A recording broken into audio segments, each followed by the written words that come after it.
All right.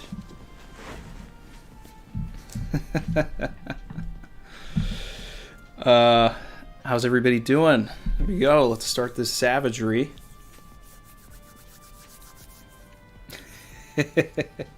How's the audio, guys? How's that? I'm gonna take a quick look at the chat here. Hey Jeeker. Hey Bronco. Timothy Smith. All right. Giovanni with the boop boop. So just let me know if this sounds good, guys, and then I'll get started. All right. Thanks, Ryo. Good to see you. All right. Great. All right. So I appreciate everybody joining me on this Saturday here. We're going to get into this. I have not read the chapter yet. It has been hard to wait, but here we are. I do know a couple of things because I was on Twitter, so I know that there is a color page. I know that there's a color page. I know that it's Kaido's crew. I didn't look at it to see the details. I'm going to do that here. And I did see some YouTube thumbnails that had King and Marco. So that's really all I know about this chapter. But I'm excited to get into it. Tenyasha, the heavenly demon, coming in from Switzerland. Thank you for being here. Hi there, Twilight Yonder. So as always, I'm gonna be on OnePieceChapters.com, and we're gonna read this. We're gonna read chapter 1006. I'm pulling up the OST right now for me to have in my ear, because I like to listen to it when I read. All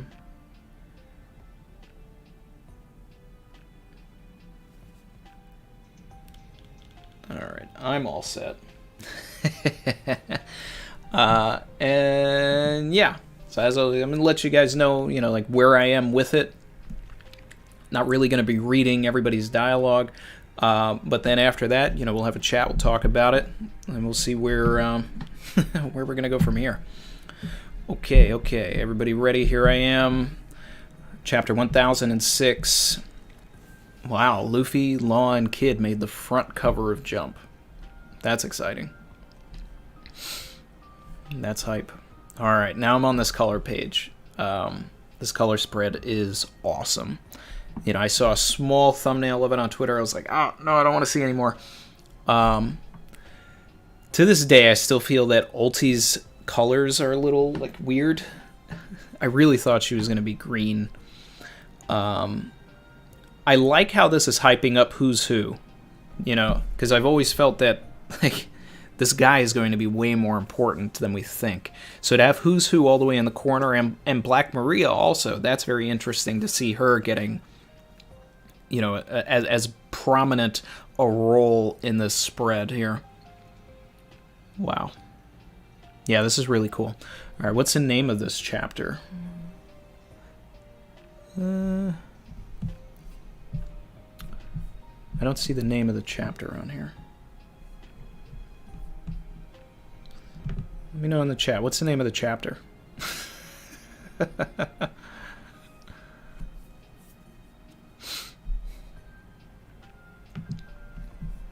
right.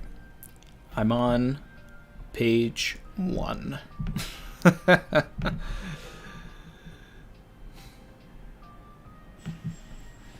Okay. So we've got Bao Wang here. He got away. Who got away? Okay, so Bao Wang's after Momonosuke. Oh, here we are. Chapter 1006. The Honorable Hyogoro the Flower. All right. Are we going to lose Hyogoro today? Or is he just going to make a big stance? I want to know also if that was Hyogoro in 1005, if he went back to his prime form. So let's see. Now, this confirms something that we were talking about last week, that Sanji actually, like, by doing his declaration, saved Momonosuke once again. Because here's Bao Wang, and she doesn't know where Momonosuke is. And that's because Yamato heard the transmission and knew about the Marys and decided, okay, I need to hide this boy. Alright, there goes Yamato.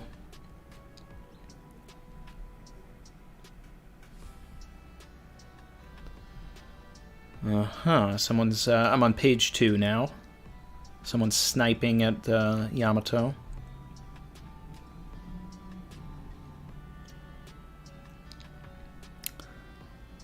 Okay.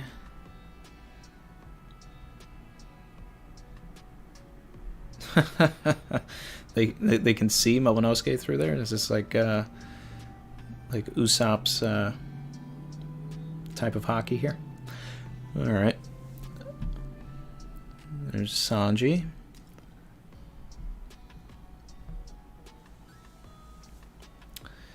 Yeah, that's right. Sanji doesn't know who Yamato is yet. Alright. Okay. Sanji... I guess the idea is that he took out these guards. Let's see. Alright.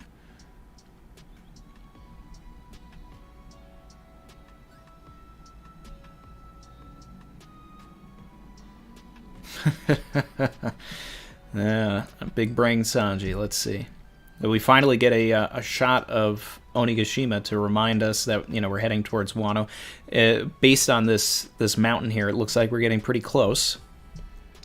All right, so the time limit is coming. Aha, Perorin.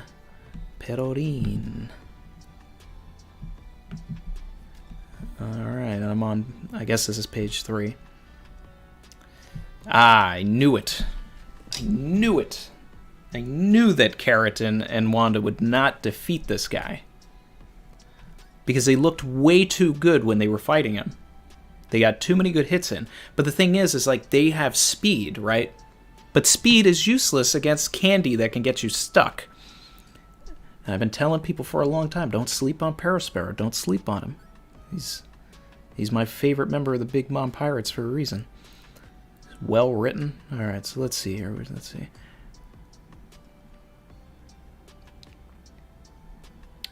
You lost to me simply because the weather wasn't in your favor. The moon got covered. Is Sanji gonna show up and fight Perospero, or are we going to get what I've really wanted for months? That would be pretty great. Not that I, think that Oda needs to have characters saving women all the time, but I do feel that Sanji having a fight with Perospero would be more apt, based on everything in Whole Cake. And I can go in deeper later, but I'm going to keep reading. Alright, I'm on the next page. Carrot's thinking about Pedro.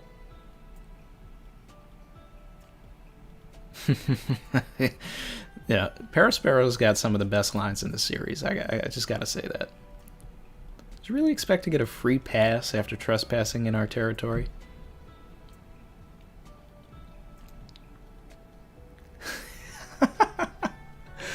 If you don't want to mourn any more of your friends, hop back to the woods and chew on some grass. Oda loves this guy. He loves this guy. That's why he brought him to the fight.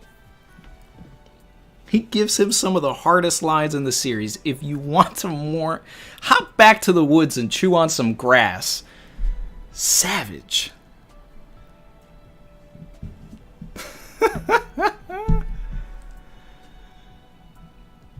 Okay, alright. Next page.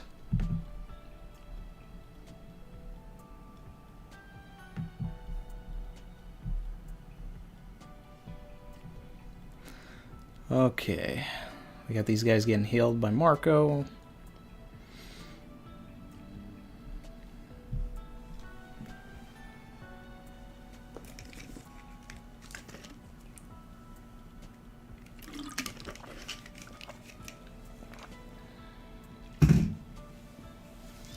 We got Chopper Doctrine. Apu. Okay.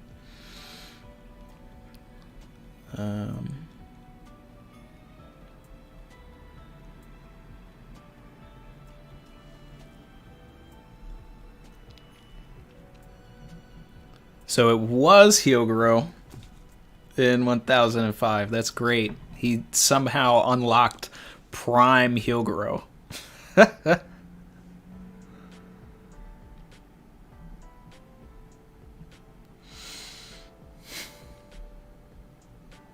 That's a cool panel. I like that panel of Drake standing next to Hyogoro. It's probably the best he's ever looked in that hybrid form, in my opinion.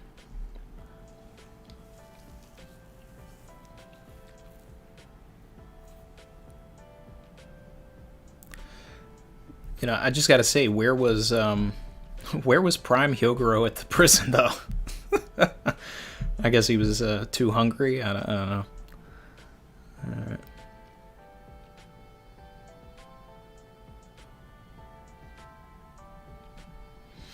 Alright, so it looks like Hyogoro's infected as well. Yep, being exposed to the virus may have brought me to the brink of death, but it also seems to have drawn out my dormant strength. Ah, so this is the virus that made him Prime again. Yep. Hyogoro's getting those death flags. Alright.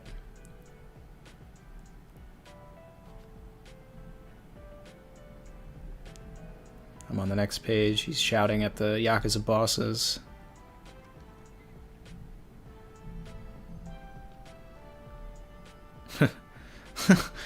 Hyogoro is quite confident in himself. I'll end up killing everyone in this hall. All right. How strong was Prime Hyogoro?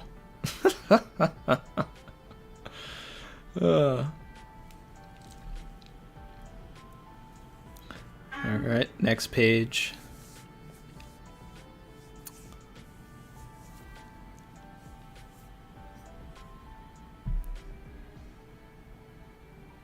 Whoo! I just got to the attack that Hyogoro does. Fiery hairs, holy light. Oh man. That is something else. Kind of reminds me of Shishisanson.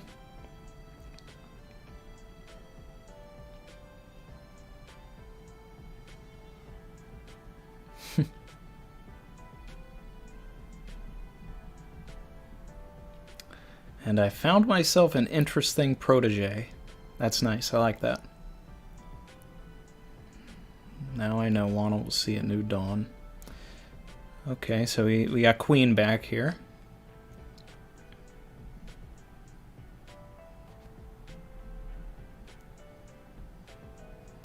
Okay, Marco with the assist.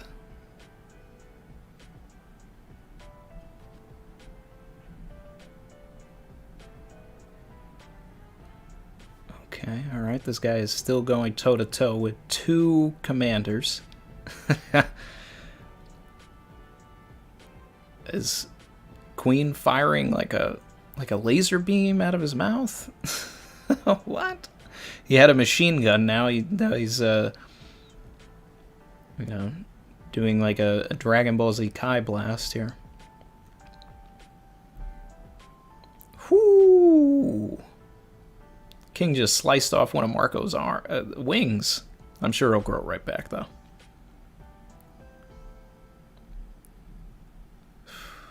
This man said glow. What is he doing? He's just like pulling the fire back to him? Bluebird. Okay, okay, Marco. Whoo! Ooh, okay.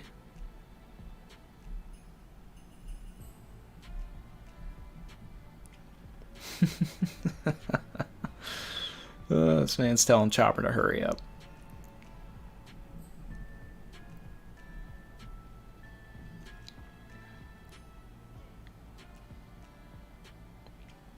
Oh, Perospero.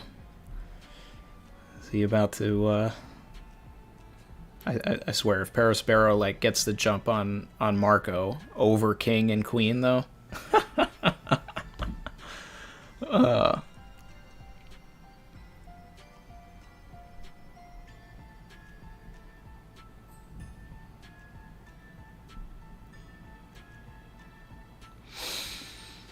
Whoo. Okay, I leave the rest of you guys. Hilgara the Flower, no longer have any regrets. Alright. No break next week. Okay, I'm coming over, guys.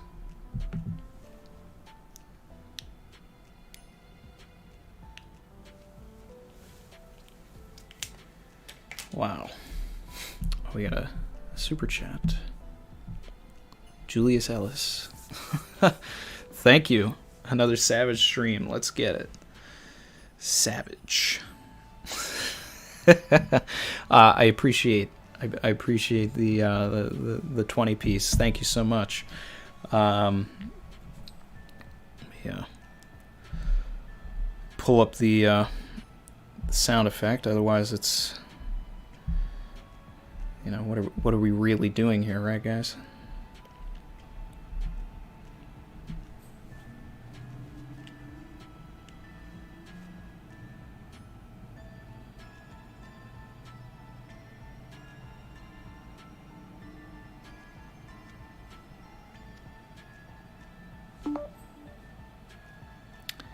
And Savage. Alright, there we go. Chad Guro, indeed. I'm looking at the chat now.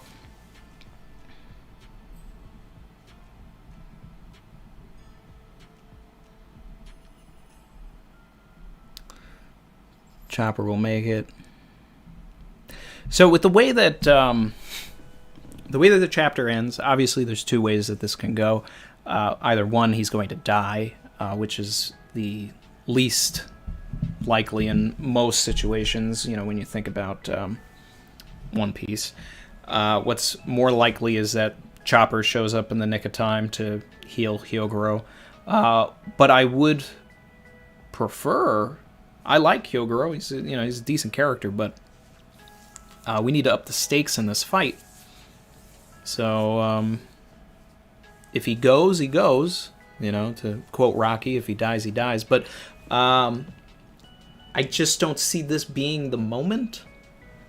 You know, there's not a lot of weight to it right now if he dies. It's also better if Luffy sees Hyogoro die. You know, kind of like this Obi-Wan Luke sort of situation. You know, from far away, if he sees Hyogoro die, it could awaken something in him.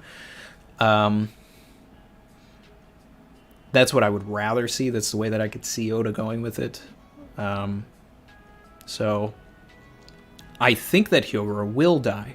I don't know if it'll be right here. If it is, I'll say, wow, okay, Oda. But I expect Chopper to probably heal him, and then, he'll die later.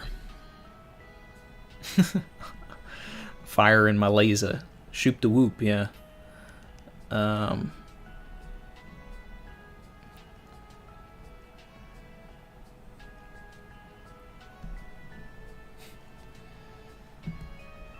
Timothy Smith, thank you. Savage. Chopper versus Perospero. Let it happen for our favorite doctor. That's interesting. Considering that he, has previously lost to Perospero, him and Brook. So he would have to, he would have had to have come up with some way to counteract Perospero. I mean, if there was a way that he was thinking about it, hey, if I ever run into this guy again, I don't want to get turned into a candy monster. Now, a long time ago, when this whole thing was starting, and we knew that even before we had any idea that the Big Mom Pirates were going to get kicked off the side by Marco or anything, I was saying that I wanted Sanji to fight Perospero. And the reason that I wanted that to happen is because I hold Sanji mostly responsible for Pedro. Pedro made his own choices. He's his own man. But Pedro would not have died if he didn't go to Whole Cake Island because of Sanji. He would have never been in that situation unless Sanji, did all of that. So I feel like that's something that that would be smart if Oda addressed it. I'd like that. I thought at some point, I even mentioned, I think in one of the earlier streams, that Karen and Wanda would get defeated or be having trouble with Perospero, and then Sanji may fly in and all that, and because he has heat properties, the candy wouldn't really affect him as much, so it would be an interesting fight. That still doesn't really seem to be the case. I more so expect Sanji to find his way over to Jack.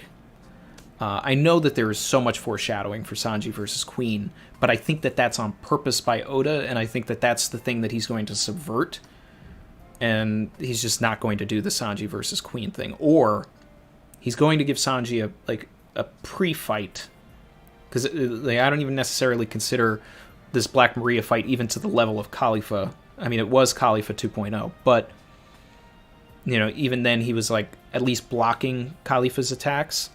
So, if he has a little skirmish with Jack, and then someone else comes over and takes over that fight, and then he goes and fights Queen, then I'll be okay with it. But I want him to get something else in here. Oh, there's some super chats. Evo Warrior 5, thank you. Savage. For the €5. Either Chopper comes in time to save Hyo. I think he deserves seeing the Dawn of Wano. That's true, he does deserve to see it. Or he's too late and feels guilty and need to grow more. Yeah, that would be a good character moment for Chopper as well, to have him, not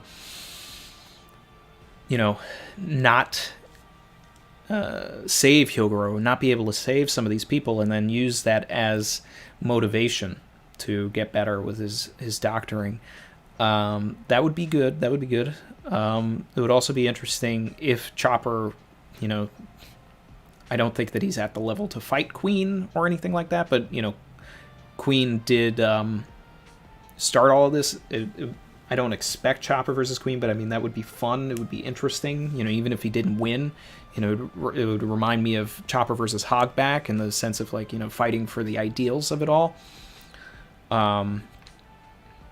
But I really think that Chopper actually is not going to have a fight at all. I think that this is his Whole Cake Island moment, and that him curing everybody is his Sanji baking the cake. So I think that Chopper is just going to be dealing with this for a while. Ryo, my guy, thank you. Savage. All right. We got I'm D King in the chat. My guy, how you doing, man? Onigashima close to dropping too. Mount Fuji right in the background. Yep, yeah, I noticed that. So the time limit is speeding up.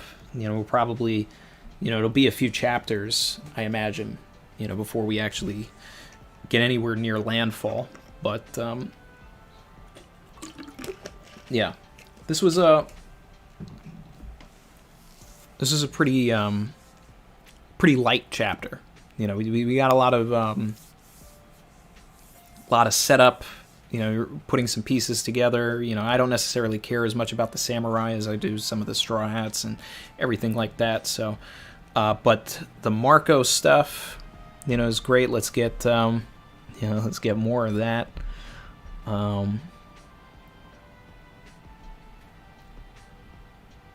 Let's see. Could Onigashima be dropping in the next 2 to 3 chapters? They're so close. I hope we see in the next chapter some Jinbei and Who's Who action too. Yeah, we definitely need some Jinbei and Who's Who action, because they have not had any sort of actual blows exchanged. We had them meet, then and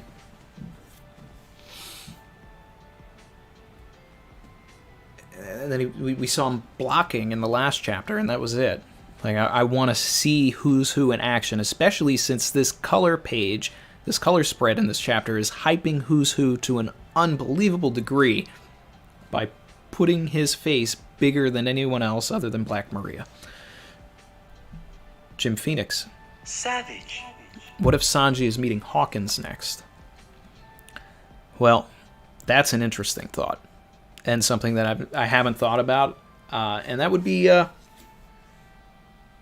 really interesting. I'd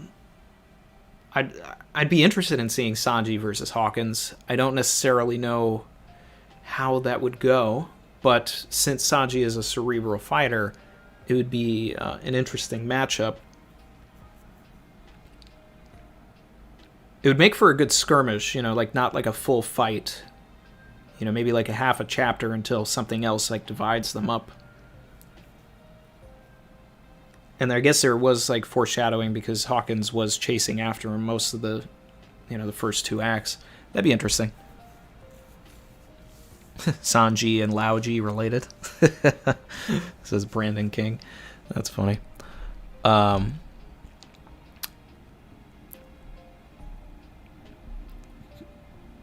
My guy Ryo, Pero disrespected Carrot. You hate to see it. I don't know. I actually love the development. Carrot's an okay character for me. She needs way more development before I'll ever think that she's ready for the crew. As far as I know, she's had 0 scenes with Zoro, which I feel is like necessary if you're going to join. But I don't know, that all of Parasparrow's lines, my man was spitting this chapter. He was spitting. Don't sleep on Parasparrow. I saw someone in the chat earlier say like, "Oh, I'll never understand why Randy likes Parasparrow," and Chin's like, "Randy, you disrespected too by laughing at that page." Did I laugh? Did I? Sorry, guys.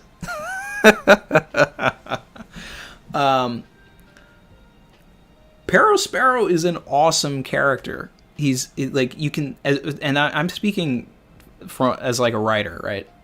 Like Oda has fun with this character, and you can tell that he likes the character because he gives him these like moments. He's also the only member of the Big Mom Pirates that is at this war. Oda likes this character. He writes him really well. He feels like a real villain, He's got that like classic One Piece like just flair to him. He's one of the best characters in the that Oda's made in a long time. So I'm happy that he's here because he's also a great device in the same way that like Sanji is a device for Oda to like, he'll always have Sanji in the corner to like break the Arc Maxim or open the gates of justice. Parasparrow is like the evil Sanji. Like he's just going to be in the background like manipulating some things, and it's going to be fun to see. He's going to be throwing a lot of wrenches in this war. He's this guy that's just moving around. So to have that happen to Carrot and Wanda is great development because I want to see what's going to happen. Schnaz-chan is right. He could be the villain of his own arc and carry it. Yes. Yes. Yes.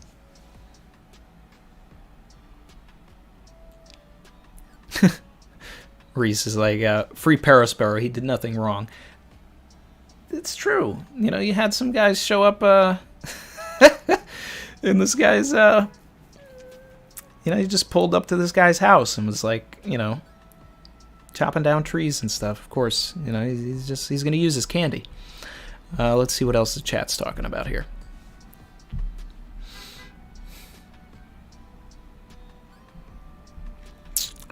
If there's going to be a tragedy, it's going to be Onigashima falling on the capital and the Straw Hats being defeated, says Twilight Yonder.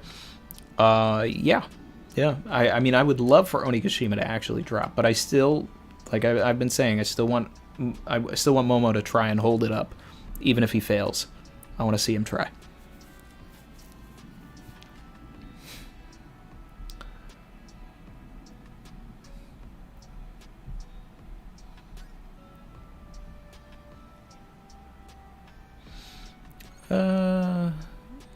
Crystal K, who's the doctor in Kaido's crew?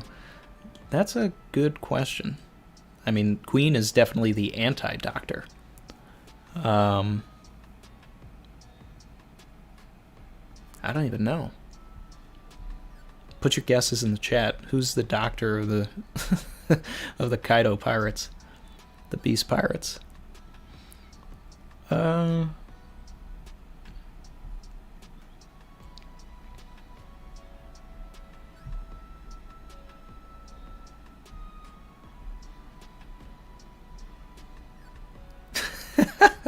Wero Suero.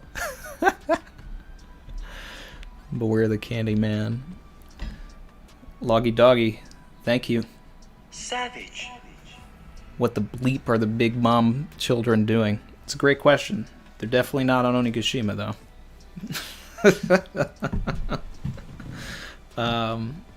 I don't know how they're going to play in. They may play in a different act. I still feel like they'll play into a different arc. I'd like to see the Straw Hats go against the Big Mom Pirates. I think that there would be a lot of interesting matchups among the children. You know, we need that Usopp versus Flampe moment. And Loggy, thanks again for that thumbnail for the last video. It saved a lot of time. A lot of comments asking who you are and shouting you out.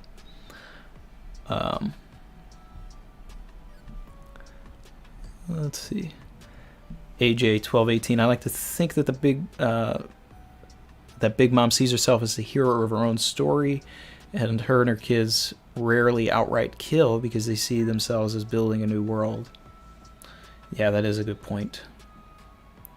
Yeah, like Big Mom is like clouded in the idea that she is, you know, building a utopia, you know, and uniting all races and species and all of that within the world. So, you know, but then she's also, you know, locking one away in in a book like it's Noah's Ark. So, you know, there's that. And then, you know, there's also her violent eating people rages.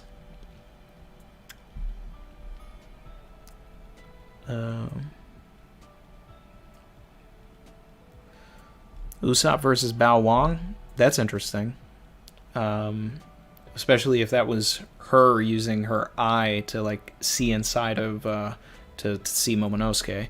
You know, if that's like a super observation hockey type thing, then it's a possibility.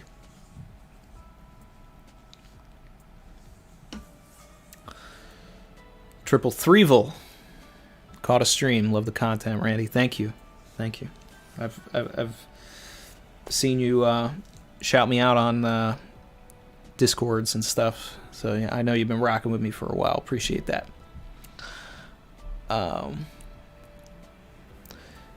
May Beemans, it felt off that the crew didn't cheer with Jinbei at the in chapter 977. They said they'll save her for later. That could take Jinbei's Straw Hat plot armor away. No, maybe. You know, I mean, sure, Jinbei's got death flags also. You know, he's, you know, one of the few Straw Hats that I could see dying in some sort of a situation. But in Wano, I can't see that. That would be wild. That'd be wild for Oda to do, to take out Jinbei. I can't see it. Not this early. Later on, maybe in the final war, sure.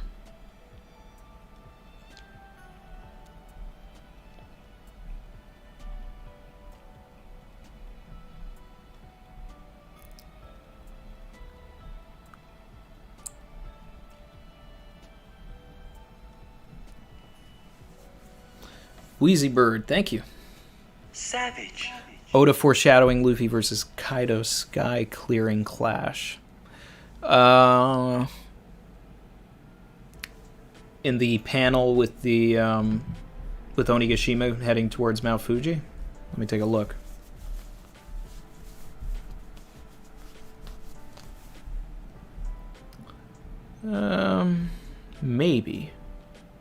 Maybe. I'm not going to respect Luffy as an emperor until I see him do a sky clearing clash.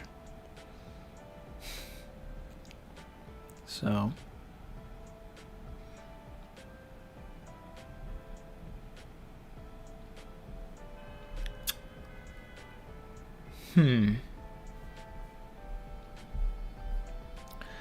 One of the more interesting things for me this chapter is just which way Sanji's gonna go. Because that's really been the question this entire arc. This is like, what is Sanji's role? What is he going to do? Is he going to fight Perospero? Is he going to fight Jack? Is he going to fight Queen? Then he randomly fought King, and then it's like, well, is he going to fight King? But, you know, it's been King versus Marco ever since they both knocked the Big Mom Pirates off of the waterfall. I've been saying that.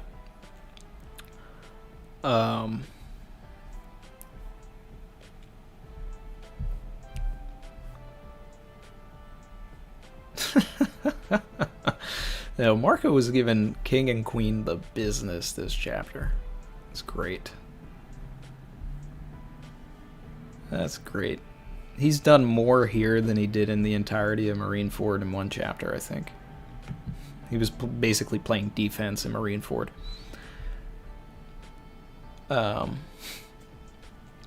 Lucy B, did you watch the OVA produced by Production IG and not Toei? It was originally released in summer of '98 with a limited screening across Japanese theaters. I saw it very long time ago. I don't remember it specifically. The one thing that I do remember is that the voice actor for Bellamy was Zoro. So just imagine that, guys, if you haven't seen it. Zoro being voiced by the guy who voiced Bellamy.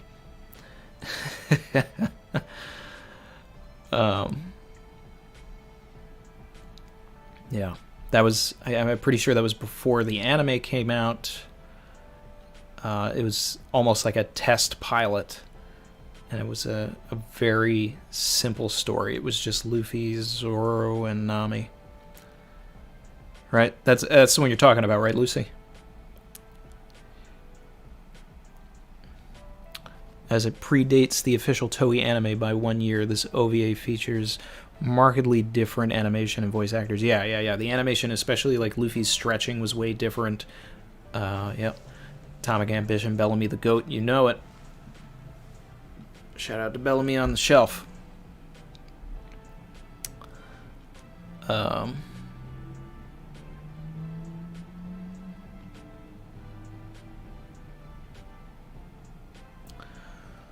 Who's who? Same color hair as Big Mom? Coincidence? I don't know about that. I highly doubt that he's like a son of the Big Mom Pirates that we haven't met yet. That left, defected, and went, to be with Kaido. I like the idea that if he was a Three-Eyed Tribe member, that he would have some sort of connection to Pudding, but with the hair color, if it was brown, then I would say something about that, but, then he could be, like, Pudding's dad or something. That was an initial thing before we, like, knew his age or anything like that, but I feel like that theory is out the window. I know this may be a stretch, but do you see a correlation between Big Mom and Who's Who? Oh, there's someone else asking the same thing. Is this the first time that people are realizing that Who's Who has pink hair? Because it was actually revealed with the Volume 97 cover. That's why, I've been speculating that Sasaki is Kokoro's son, because they have the same hair. And we know that Chimney's father, is MIA and all of this. So, and that was also what led me to, speculate that Sasaki and Frankie were going to fight, and that's happened. And then also Sasaki's design, just like, his hat looks like Kokoro's like train conductor hat and all this. Like, I'm just waiting for that to come out already.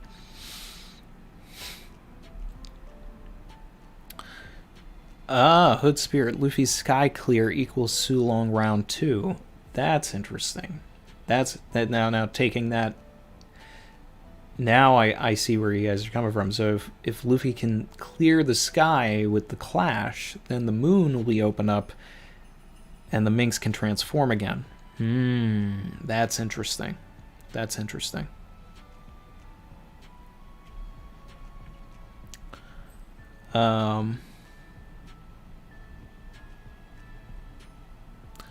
Chin says it would be a big twist if Parasparrow helps slow down the virus with his candy abilities to annoy King and Queen.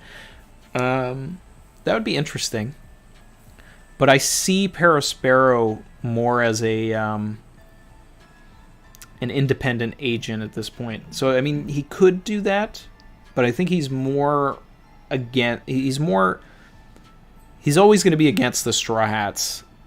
He's not going to be for helping them. That would actually be the twist, is if he ends up helping them for some reason. Bakken and Rocks, very possible based on their age. You know, I mean, you might as well throw in, Kureha in there as a potential as well. Reese says, hey, Randy, don't you think that Marco would have it too easy against King 1v1? I would prefer if Sanji got there and took care of King. Drake took care of Queen with Chopper, and Marco went to the roof. Drake versus Queen would be interesting. I do feel that Marco versus King is, especially with this chapter and like how, he yeeted the Yeet Master.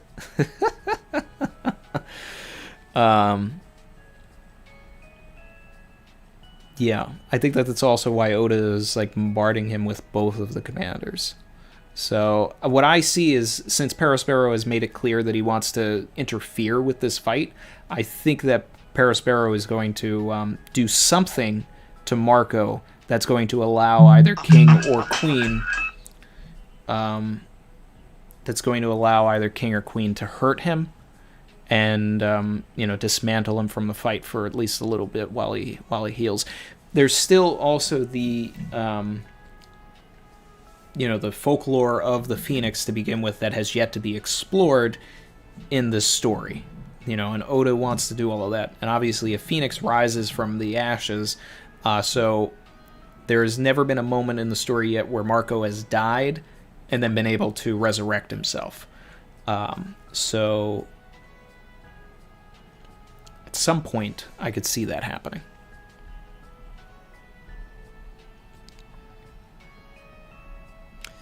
But we also haven't seen King or Queen's hybrid forms. So, we got GOAW in here. Yo, yo, yo. What's up, my guy?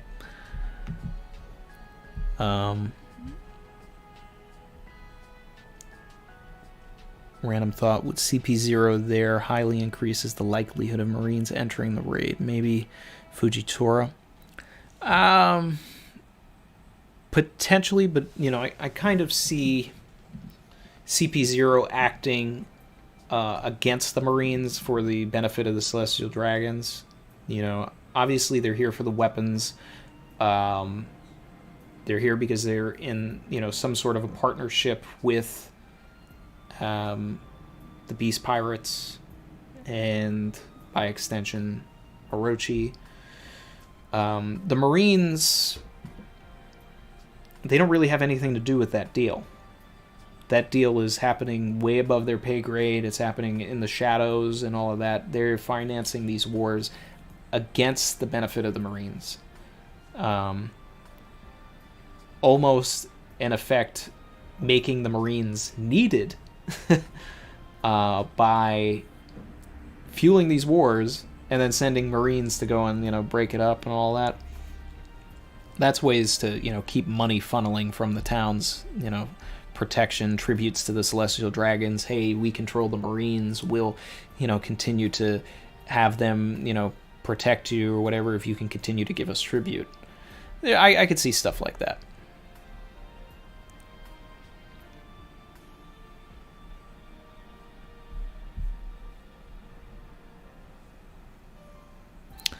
Jim Phoenix. Savage. I think Zoro is going to cut Onigashima with Enma.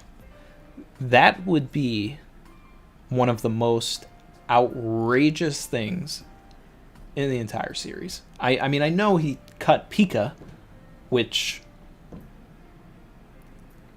for scale's sake, I'm going to say that Pika was smaller than Onigashima. But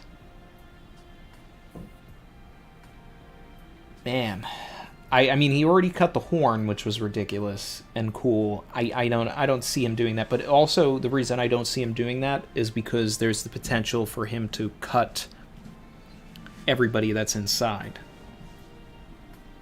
You know? There's no way of Zoro knowing that he's not, like, accidentally slicing any of the crew or anybody that he knows or likes if he cuts Onigashima trying to save it from getting to Wano.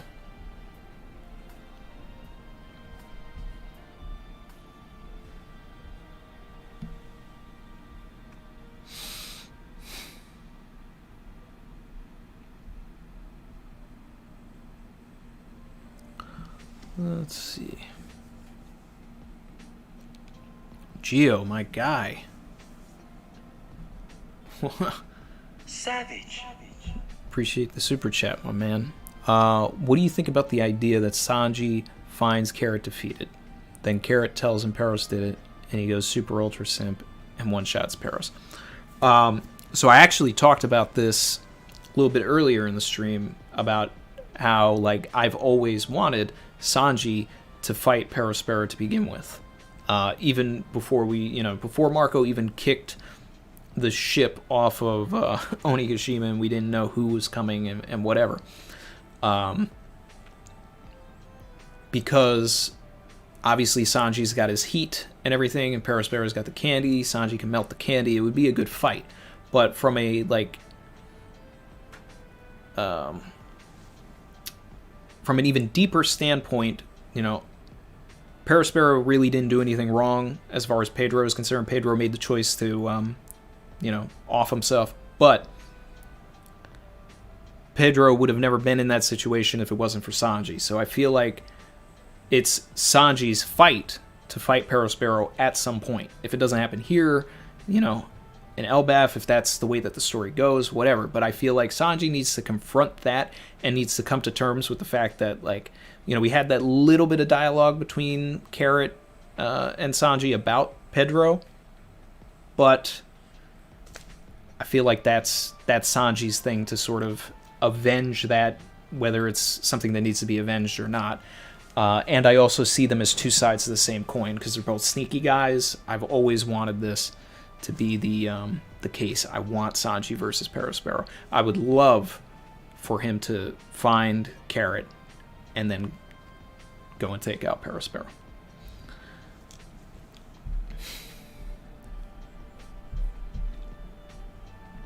And if it is a one shot, great. Like, it's like that would be incredible if it was a one shot. Because he's got other things to do also.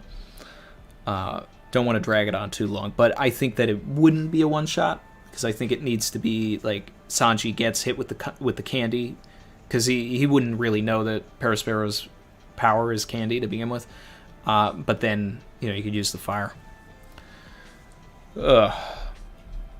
How's that for an answer, Gio? Brandon King, thank you. Savage. Shiki comes in, stops Onigashima with the float power. Just kidding. So I've talked about this a lot, but like Ragnar has a really great theory about Shiki.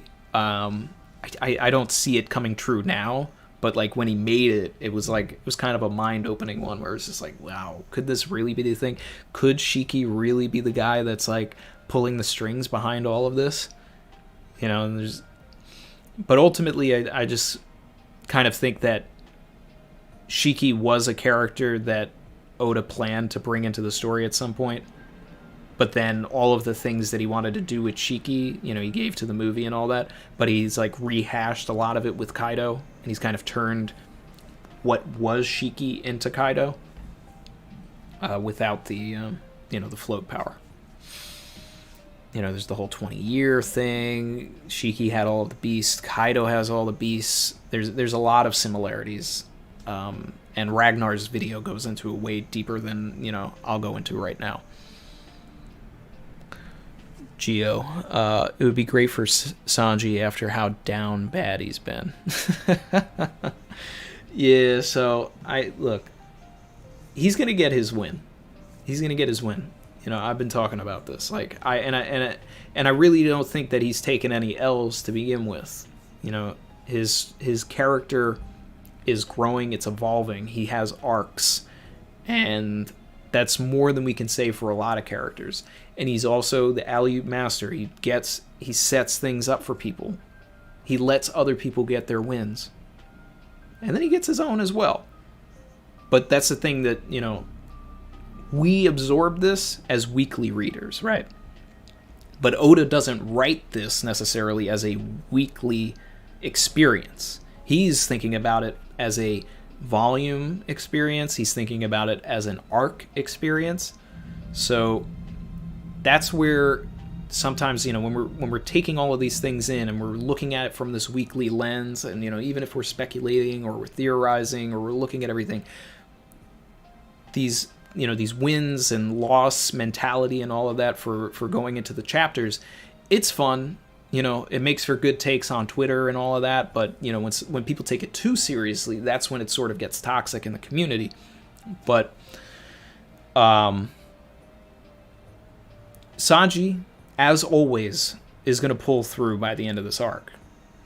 It's like that's what he does. That's what he does in every single arc. He gets his win. Even in Whole Cake most recently, like, yeah, he didn't have a fight.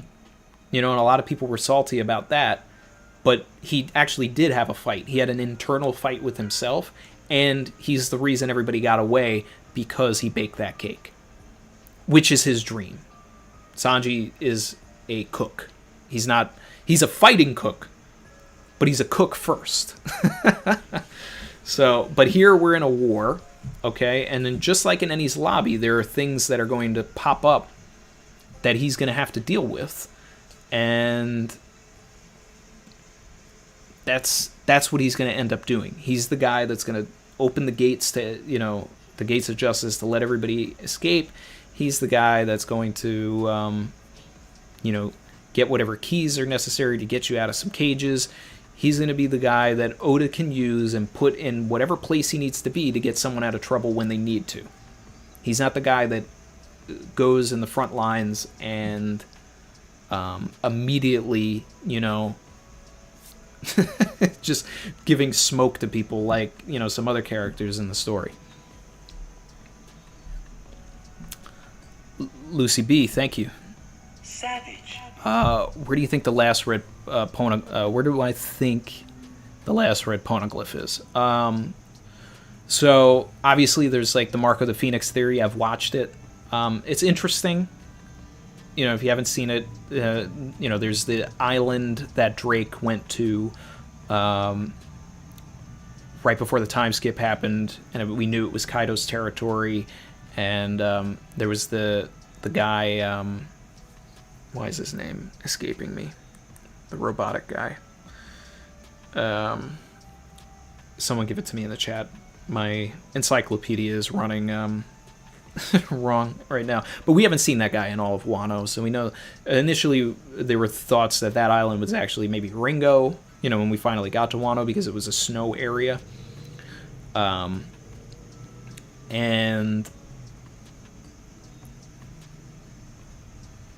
where is that island? How is that going to tie in? It's an interesting theory. I don't necessarily vibe with it entirely, but I would like it, to come back.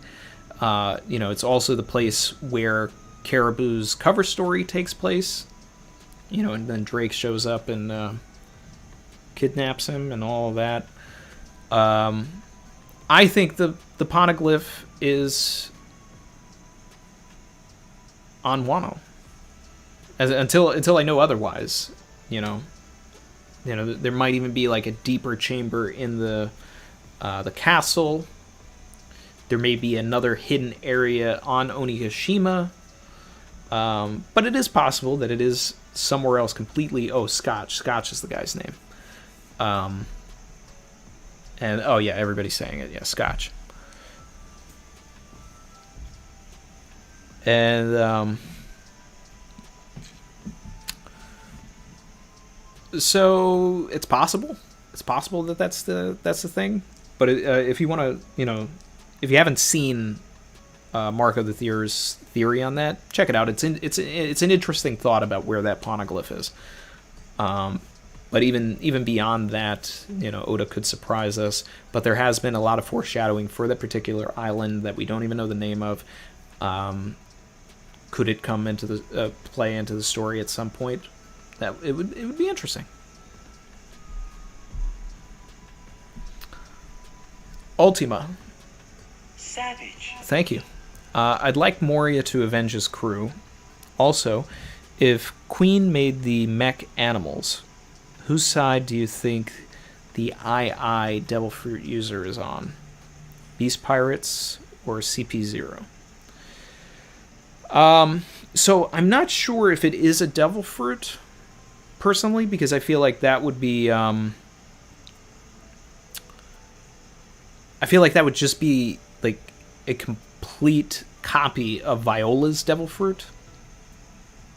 Not that we haven't had copies of fruits before, with Mach Weiss and Miss Valentine's Day. And, Gladius and Mr. Five are also kind of the same. So could there be something similar to Viola's fruit, but just a little bit different as well? Yeah.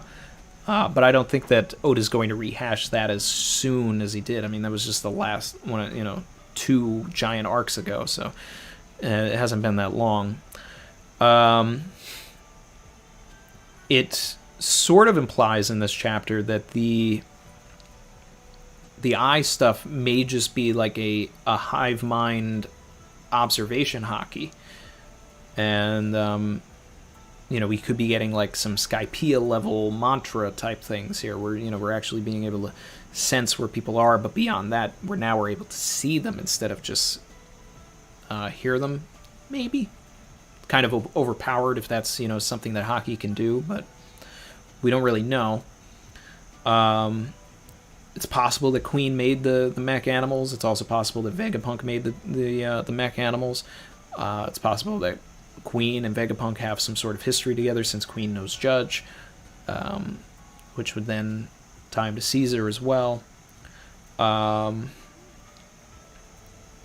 considering that Who's Who is there, Who's Who has the eye tattoo on his chest, he's got a mask. All of these people are covering their eyes. Could it be the Third Eye Tribe? Sure. Could it be something, a lot of people have brought up, could it be the Torino Kingdom, because that eye symbol is also there. That's the South Blue Island that Chopper was sent to by Kuma. Yeah, that's also similar, but, all of those people had a very specific look to them. And we didn't see anybody that didn't have that specific look. So to say that, like, say Who's Who is from the Torino Kingdom, or something like that, I don't know. But I do like the idea that Who's Who is CP0, in which case, if that's the case, if it is a Devil Fruit, I think it's more likely that it's a Beast Pirate, just because all of the Beast Pirates have the eye. But since CP0 is there, it's possible as well.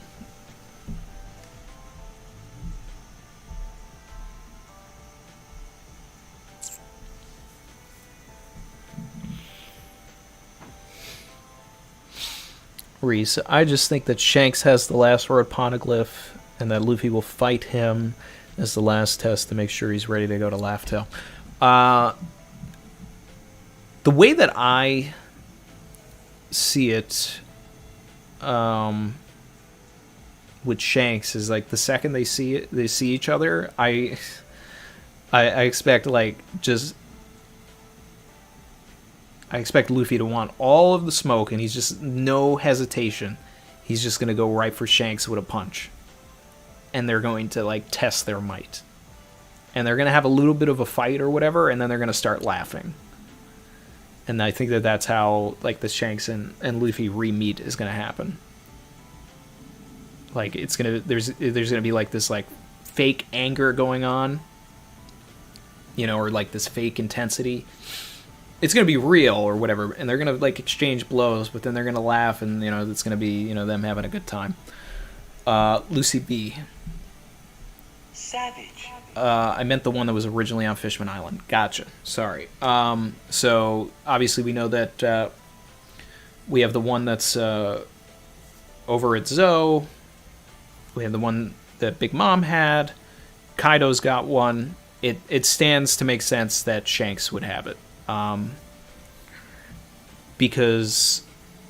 or it's on Elbaf. That because you have to think about where the story has to go from here, where the story should go, where the story is going. And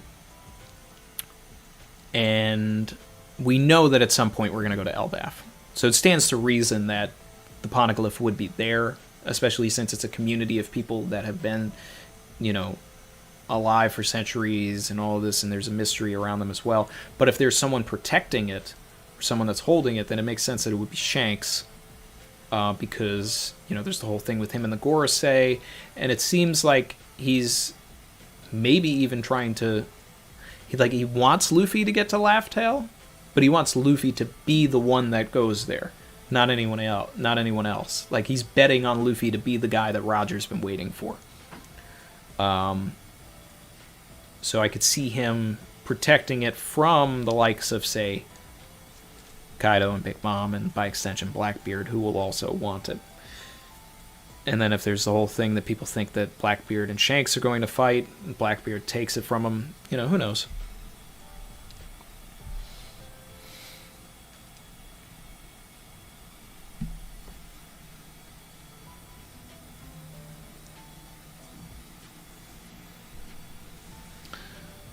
Okay, let's see.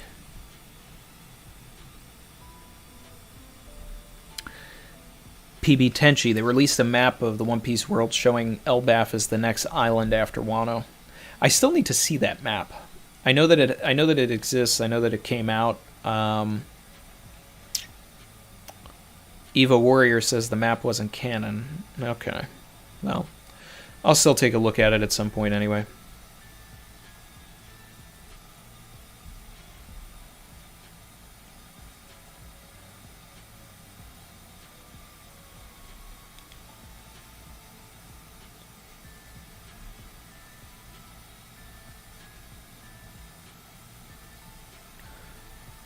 DNLA, Whole Cake, Sanji, Wano, Zoro, what's next? Elbaf, Usopp.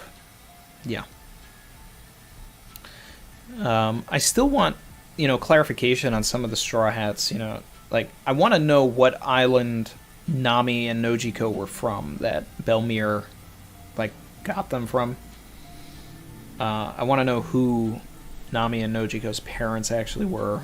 I want to know who Frankie's parents were, because they were pirates as well.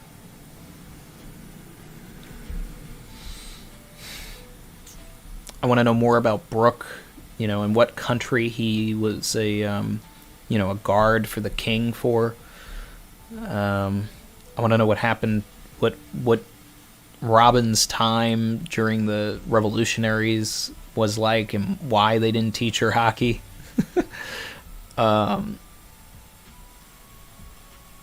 Yeah. Alright, I'm running back in the chat to see if I missed anything.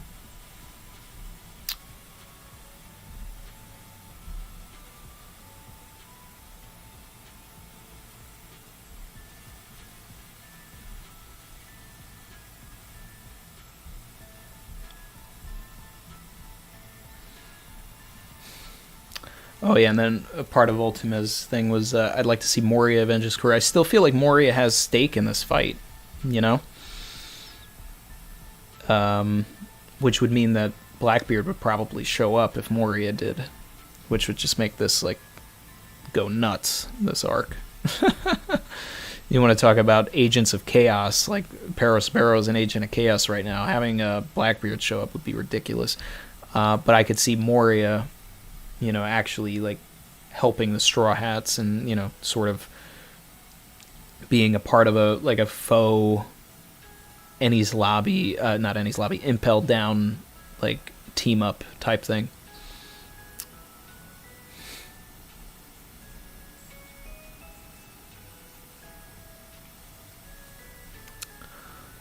Hey Randy, how would you feel about Chopper getting a Sulong variant? He's had the most unique interactions with the Minks, plus a sibling relationship with Carrot. He's had time to research it. Has he though? It's really only been like a month since he, or at most a month since he's seen a Sulong transformation happen. He would need. I think he would actually need like not a human fruit, but he would need like a mink fruit. See, I think that like the reason that Chopper is even able to go into his monster form is because his human fruit might have like actual giant properties, perhaps. So he's able to access that. That's why he's able to get so tall. But I don't know if he'll be able to turn into into Sulong. Although that would be an amazing upgrade for him if that was possible. But I think that would take some. Take a lot of stretching from Luffy, from Oda. Take stretching from Oda to make that happen and make that work.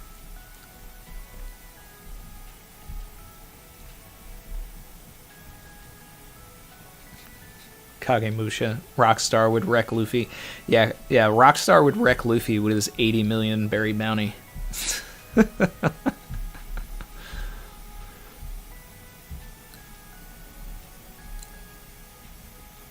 Stephen Turchin, thank you.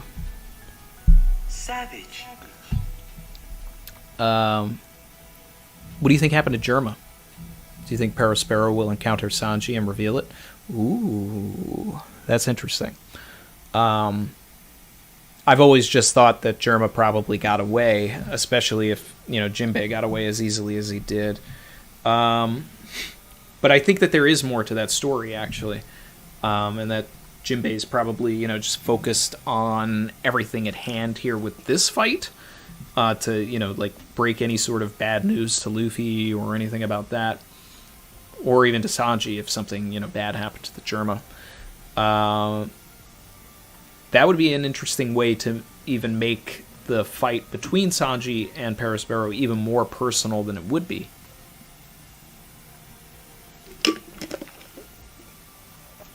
Yeah, I hadn't thought about that. Until I hear otherwise, I think that they've got away. But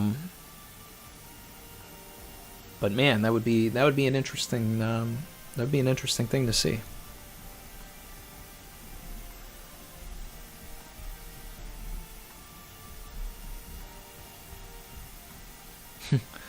Ultima Moria using his ability on Kaido's corpse would be poetry. It really would be. It would be. And I love seeing poetry in the story. Vathias, hey Randy, I'm late but here to say hi. Thank you for coming. Appreciate it.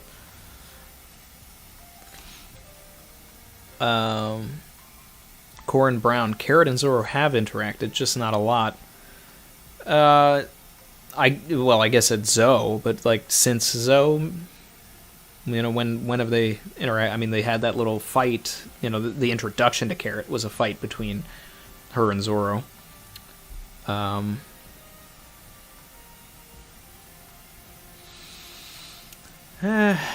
don't know, but I like the development that Carrot and Wanda lost.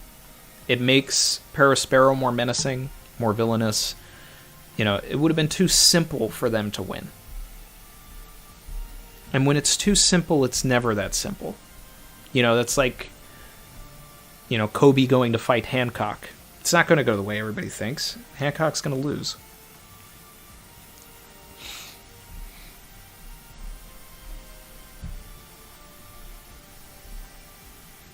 Reese, don't diss our boy Rockstar. It's 95 mil. Oh, my bad.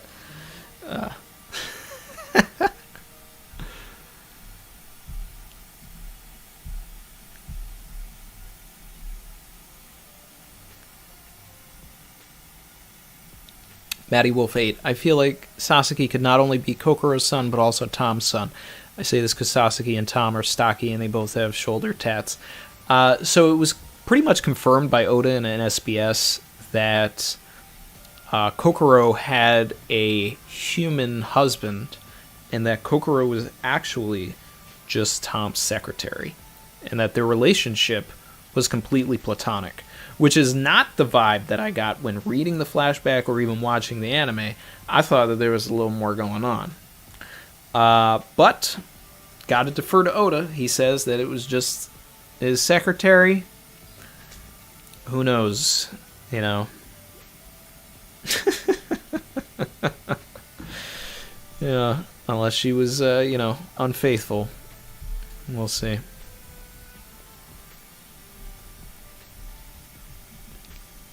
Hey, Ryo, I'll catch you later, man. Thanks for dropping by.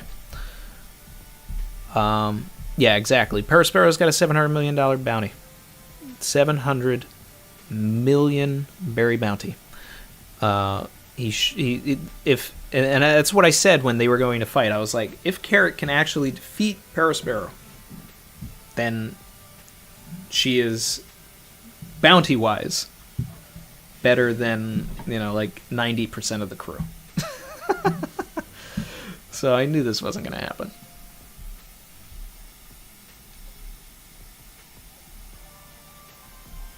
Justin Dorman. Carrot hasn't had major crew interactions with Sanji, Zoro, or Luffy. Yeah, I mean, she's had some interactions with Sanji. She's had some interactions with Luffy. Most of her interactions have been with Chopper, Nami, to a lesser extent, Brook, and Jinbei. And, that's it. Whereas, a character like Tama, who I expect to definitely join the crew, has had extreme interactions and development with Luffy, with Zoro, now with Usopp and Nami. Yeah.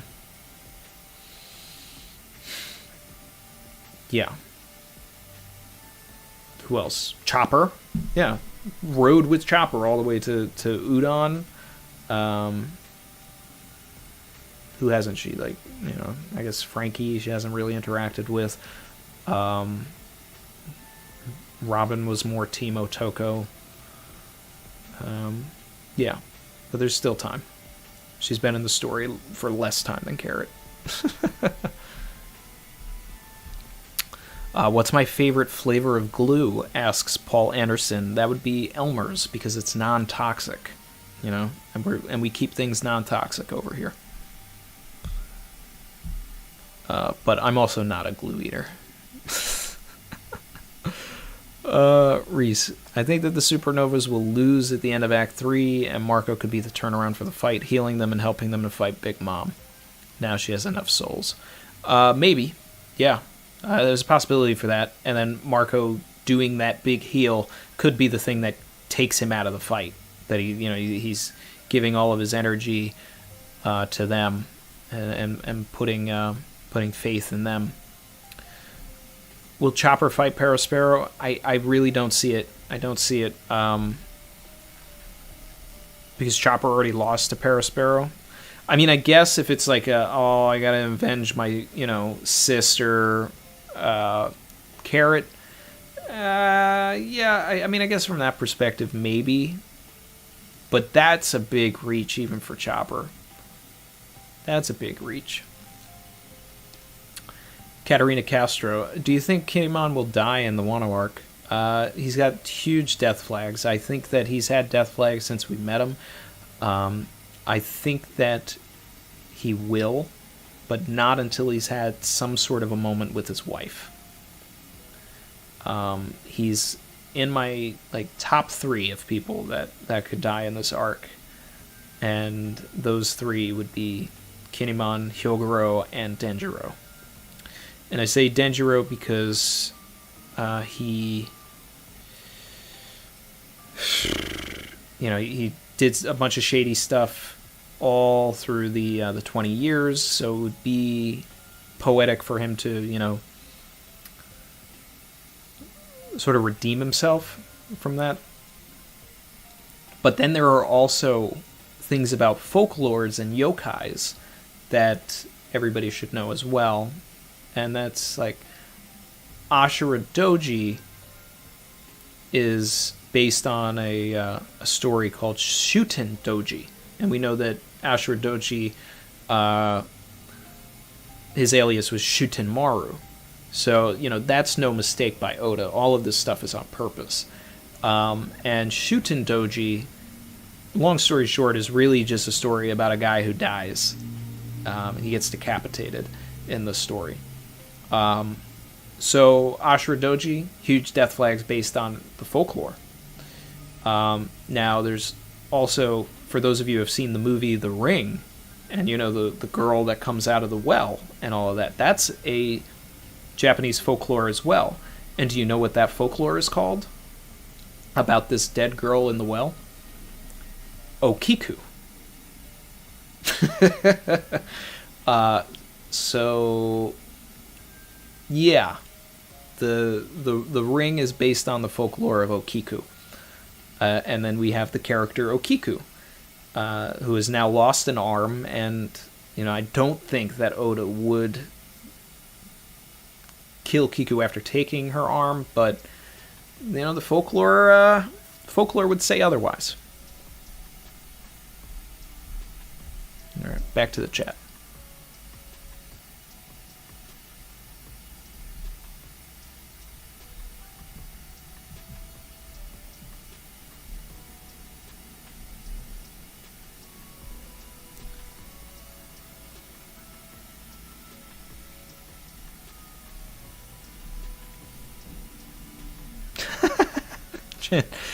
$700 million versus 100 Barry. Impossible.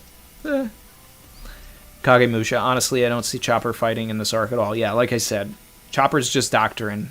It's the same way that Sanji was cooking in Whole Cake Island and not fighting.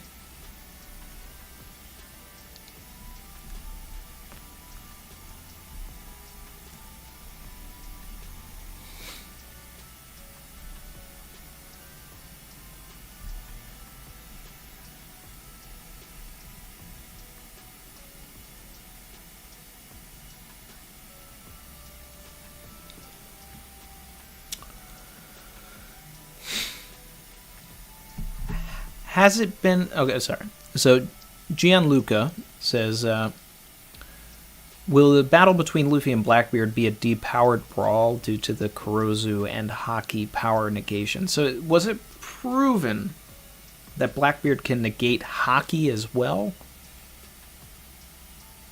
Like, obviously, Kurozu zaps the Devil Fruit ability. But... this whole time I figured that at least Haki would be something that Luffy would be able to use. And we don't know about Awakening and how that, manifests and how that would affect Kurozu and all of this. Like if Luffy made the ground rubber or the air rubber or something like that, to counteract the Gura Gura no Mi and things like that. Could Blackbeard stop that? I mean, I feel like that's like the whole purpose and point of why Luffy would have to, how Luffy would beat him in the first place. It's interesting. But I mean, it will be a battle of stamina and actual pure strength for sure.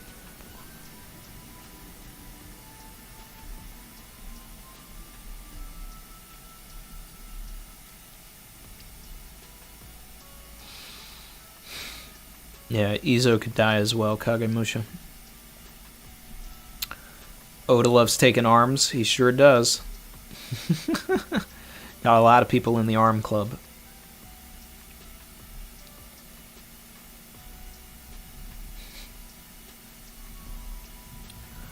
Yamil, Okiku is a ghost confirmed, which is interesting because they call the scabbards ghosts, and she was one of the ones that traveled as well.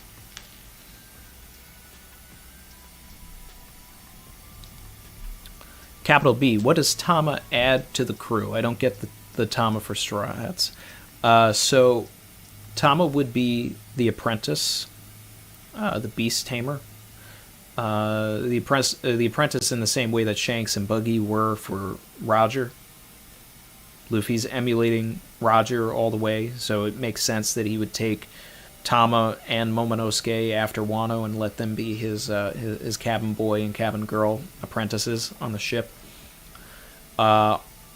Throughout the story, he's shown that he loves drawing weird animals, and he loves drawing strong weird animals. You know, we see that in Strong World. We see that in every, pretty much every cover spread. We saw that on Ruskina. Anywhere they go, Tama is going to have no shortage of beasts that she can tame. And if it's proven that her power works on Zoans, it's a sort of a get-out-of-jail-free card for a lot of situations. And then there's also Ace's Promise. And just because Shanks didn't take Luffy when Luffy was Tama's age does not mean that Luffy will do the same.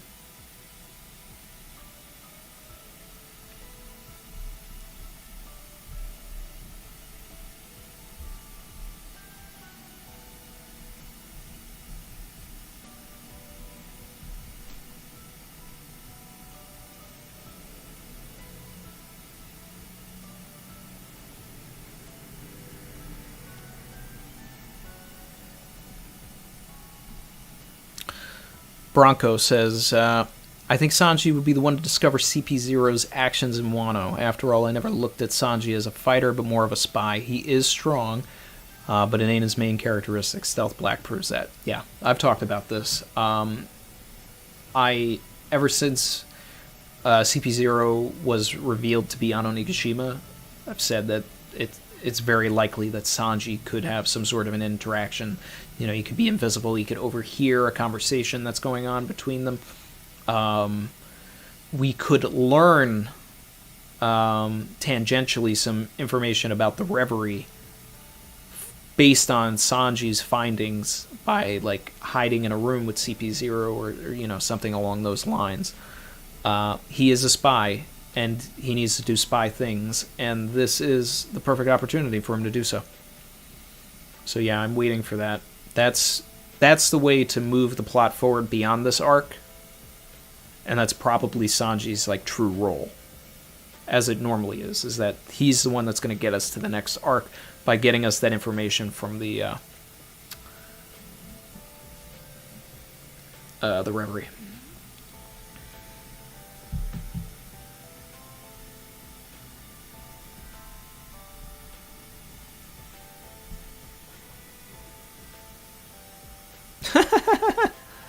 Reset Shanks is evil confirmed.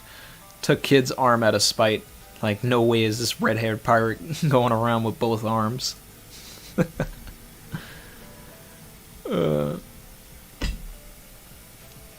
I think Usopp's weapon will be his final weapon? Do you think he could get a Vegapunk-esque weapon upgrade? I don't think that it's his final weapon. I mean, it could be, and it's fine. I'd love to see the Kabuto, like, eat a devil fruit. That would be the way to upgrade it. And it's interesting that, like, Usopp has a lot of, like, plant-based attacks, because I always thought that Usopp having, like, a plant-based fruit would have been interesting. It's late in the game, but I'd love to see someone eat a devil fruit. And sort of have that, like, Kaku, Khalifa, interaction where we see them, like, slowly getting used to the power and trying to figure that stuff out. It'd be, a fun way to do something. I mean, like I said, it's late in the game, but it'd be interesting. And I've also been thinking about it a lot since Oda put out that thing in the last SBS where he said, like, what devil fruits he would give to either Zoro, Nami, Sanji, and Usopp, and Frankie. Yeah.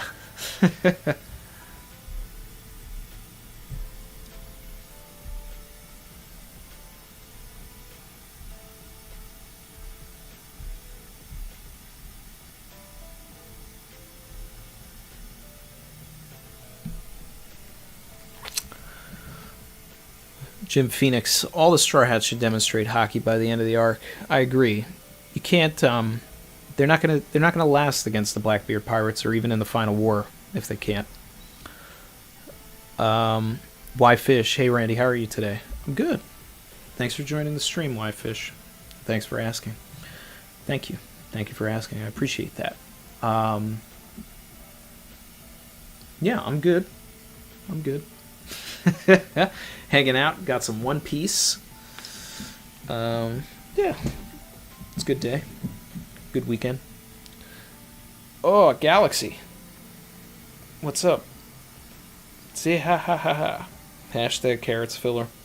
You're eating today, huh, boy? Parasparrow MVP.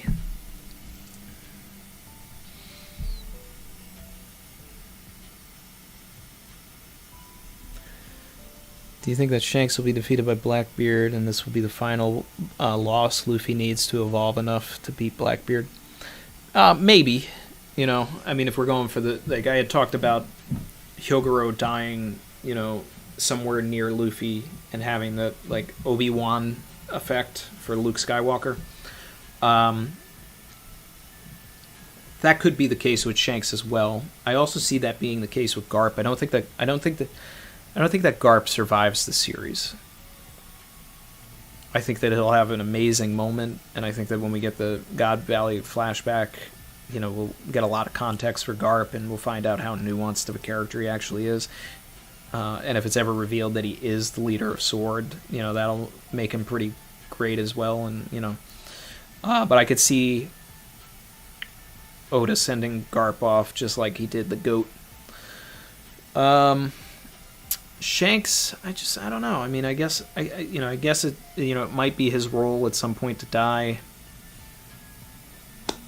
but we have so much to learn about Shanks before that happens.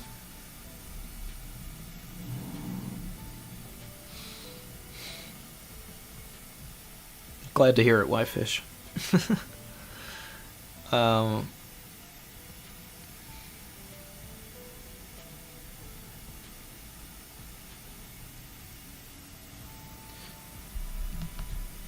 Jim Phoenix, thank you again. Savage. I think Toki's mission is to pass on her fruit.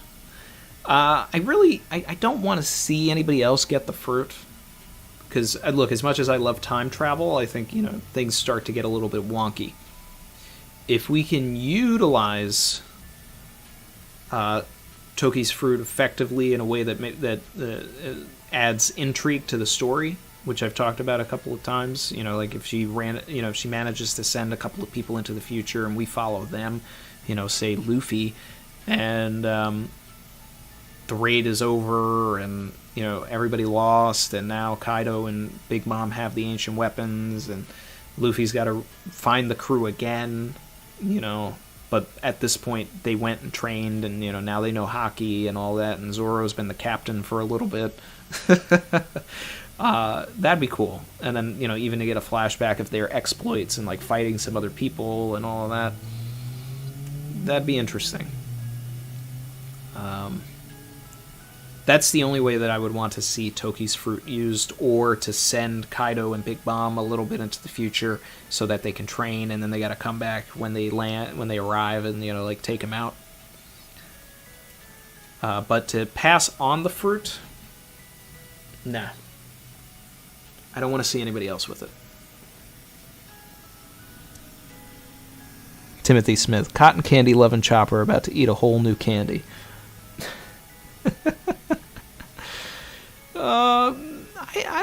That would be crazy. That'd be crazy if Chopper went up against Parasparrow again. It would be a nice twist. I mean, especially if Chopper won, but right now I don't see it. I don't see it.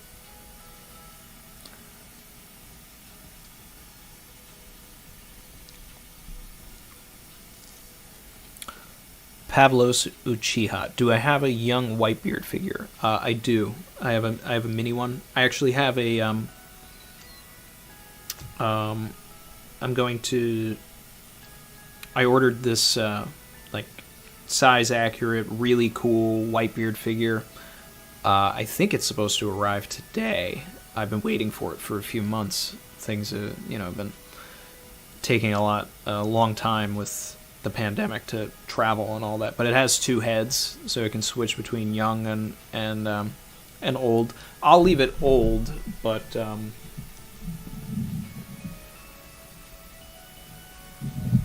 I have this one from the flashback with him and Roger after Marineford. And you can see the beautiful blonde locks.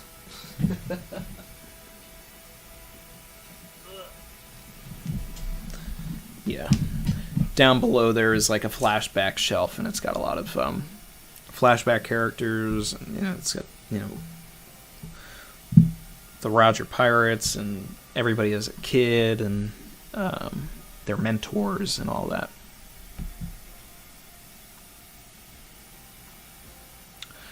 So when I say size accurate, I mean like to a Luffy. It shouldn't be the same. Like that minifigure I just showed is the same size as like this Momonosuke, which makes no sense. So Junior Taro, a little late today. Nah, you're always on time if you show up. It's okay. No worries.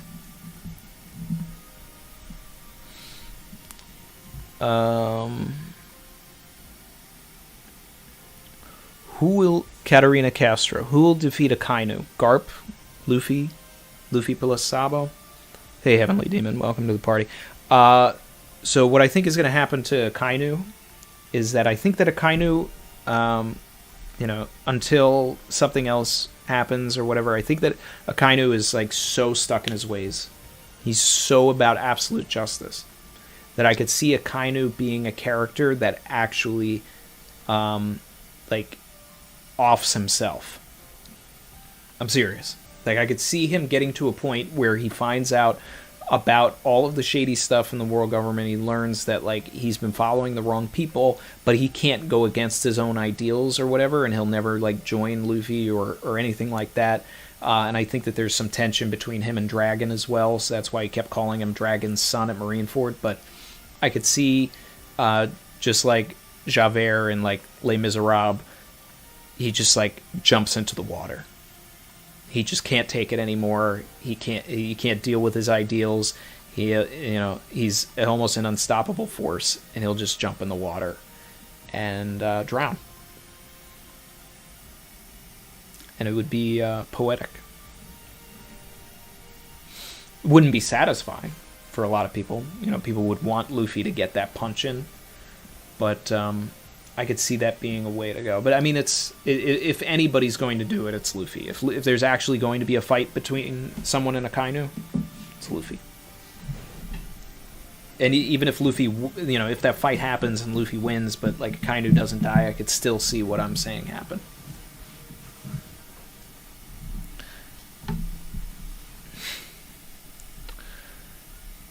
And he's not in Sword. He's not. Jim Phoenix, if you haven't seen my video on Sword, I have a whole theory about it. It's a two-parter. I basically say that why Akainu is not in it in the first half, and then I go in a little more detail in the second part about Akainu. But I go into everybody that I believe, who I believe is in Sword and why, and all of that. The Renowned and Fabled, hey, welcome to the party, pal.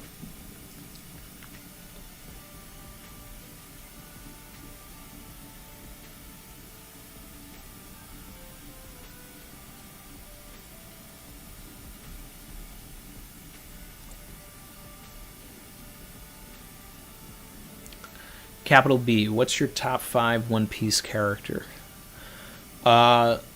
So, I mean, it changes from time to time, but, my top characters just off the top of my head are, like, Vivi, Bellamy, Sanji, Crocodile, Mr. 3,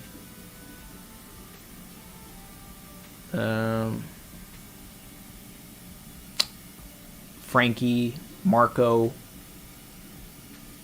Dr. Hiraluk,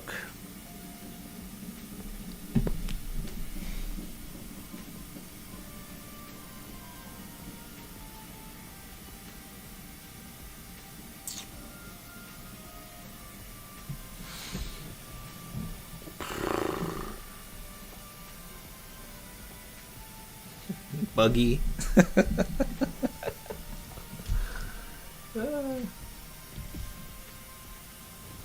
It's been a while since I've done a list. I'd have to think about it.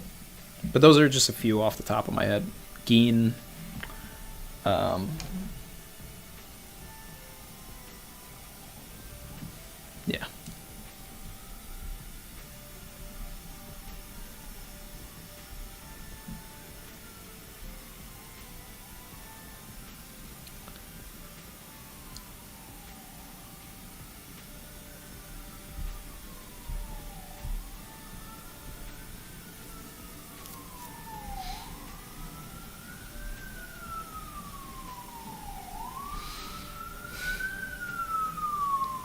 Let's see.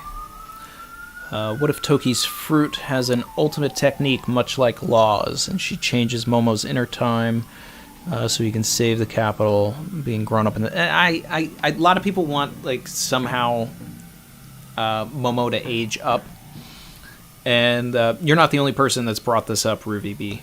I do not like the idea of aging up Momonosuke, whether that's by Bonnie, whether that's by Shinobu, whether that's by Toki, anything like that, because at the end of the day, he'll still be mentally an 8-year-old boy, and I don't want that.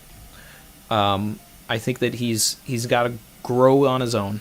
He's got to grow on his own, and that's going to be the struggle, because even if he does try to hold up Onigashima, and exhaust himself by putting 1,000,000 flames to match Kaido's few that are actually holding it up, that's what's going to want him to grow and be more like his father.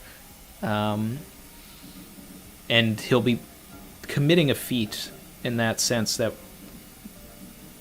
would emphasize his relationship to his father, and all of that visually. But I do not want to see him age up.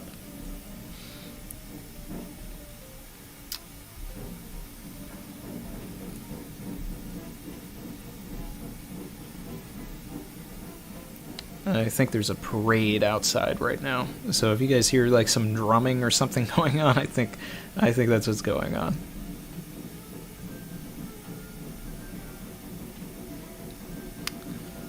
Sonu PS, you are joking. What about my top characters?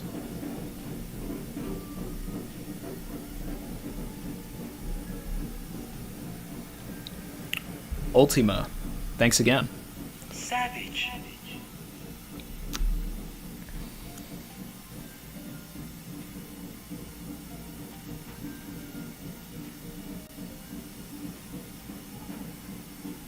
Any who lit Sanji's smoke has died.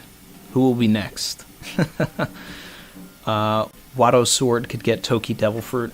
That would be wild. I don't know if Zoro would want that. Like he just, instead of defeating everybody, he just sends them into the future with a slash. He's capping how that happened. Yo ho ho, he took a swig of glue. Oh. This is a song. Yo ho ho, he took a swig of glue. This glue thing has become like such a meme on the channel. Oh, I gotta take a look at this.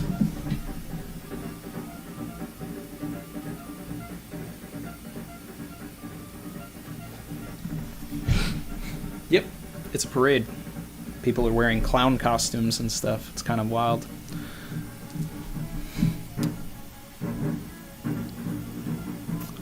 I'm about to get a copyright strike from this parade.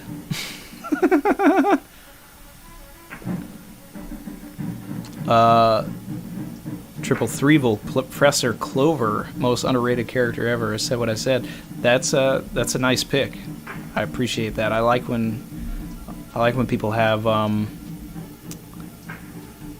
characters you wouldn't expect in their top.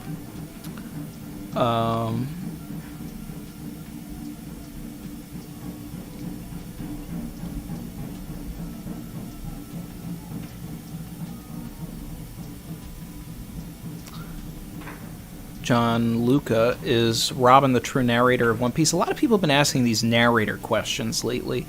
Someone said, is Mass Deuce going to be the narrator? And Mass Deuce hasn't even been in the actual canon, so I don't see that happening. There's the thing that, this whole thing is actually a story that Usopp is telling, or that Brook is telling, or something like that. I think that the narrator can just be the narrator. Doesn't necessarily have to be anybody.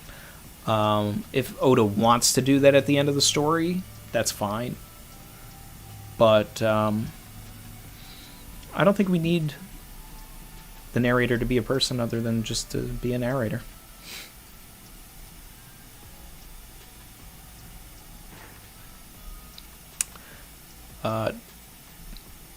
Tama is definitely, making her way up into my top 10. Let's see. What do I think Crocodile's role throughout the remainder of the story can be? I think that Crocodile's role is tied to the ancient weapons, so whenever the ancient weapons become more relevant again, yeah, I could see that. I could see him coming back. Chin, Randy, would you cast Ezra Miller for Bon Clay? Please say no.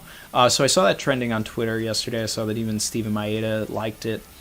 I have shot. I haven't finished editing or really gotten very far into the part 4 of the live action series. It's casting part 2.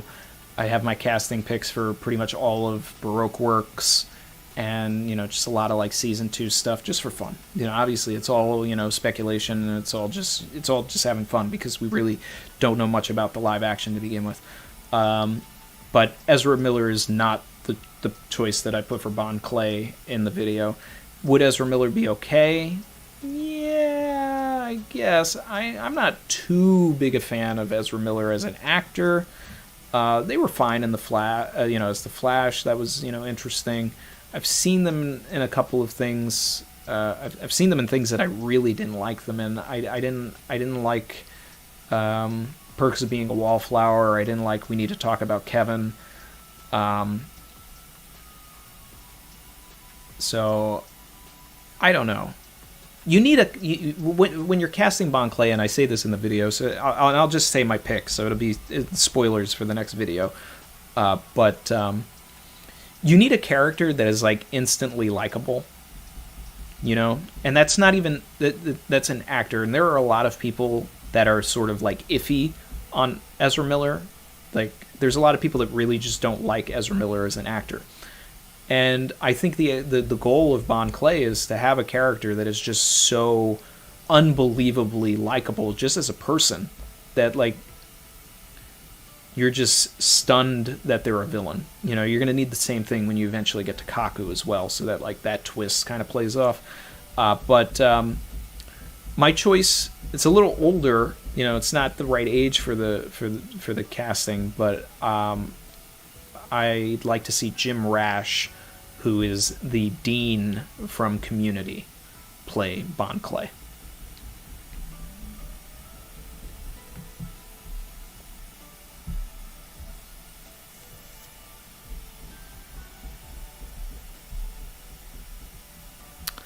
The Renowned of Fable, thank you again.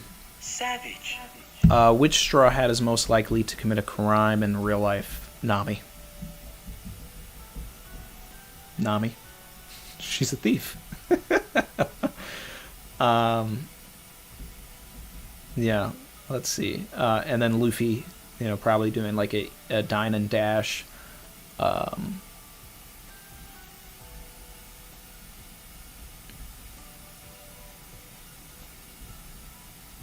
Yeah, those are my picks. That's a fun question. Reese said, Onigashima falling on my house. Yeah, this is the Fire Festival stream, guys.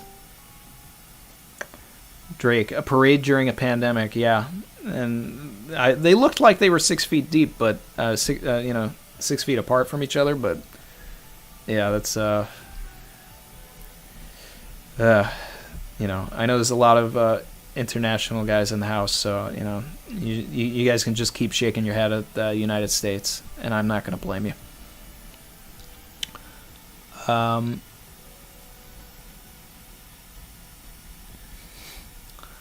AJ, I would not want Usopp being the narrator. That would mean the story is embellished. Truth.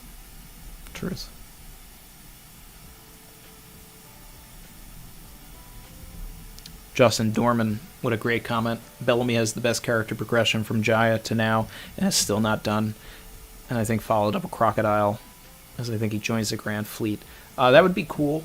I don't know if that's going to happen, but your comment about Bellamy is exactly how I feel about Bellamy. That he really does have the best character progression. And, that's when you have a great character. When, a lot of people hated Bellamy, and that was the point when he first appeared. And that's the way that Oda wrote him. But even when I was a kid reading the series, almost 20 years ago, like, Bellamy was like an instant favorite of mine, because he reminded me of the Joker from Batman, and I'm a big Batman fan as well. But I saw that there was more to the character, and I used to put my theories on Arlong Park and all of that. And I was like, Bellamy's coming back. I was like, he's not done. Doflamingo didn't kill him. All of this. He's going to show up when we fight Doflamingo. And for Oda to really take Bellamy on the journey that he did is so great. It's like, it's similar to, I don't know if this comparison really works for everything, but if people have seen the film Dallas Buyers Club, it's like you have Matthew McConaughey's character in that movie, and he's... At the beginning of the movie, he's awful. He's a degenerate. Like you have no reason to root for him, but by the end of the movie, you like him, and that's why he won the Academy Award for Best Actor, because he took you on that journey. And Oda took us on that journey with Bellamy, and a lot of people sleep on that progression.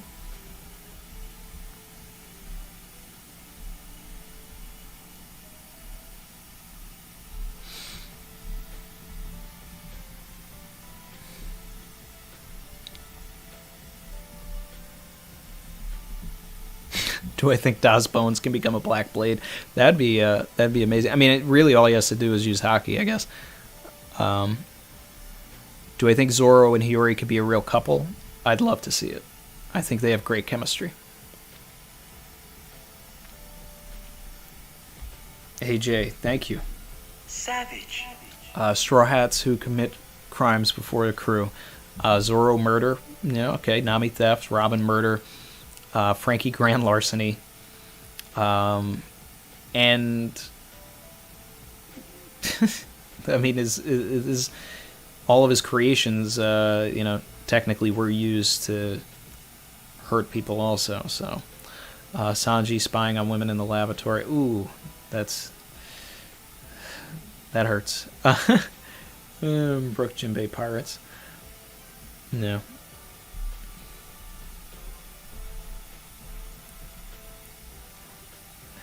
Dark Skull Pirates doesn't like my pick of Jim Rash, but Reese does. That would be a perfect pick. You're a genius, Randy. Thank you. I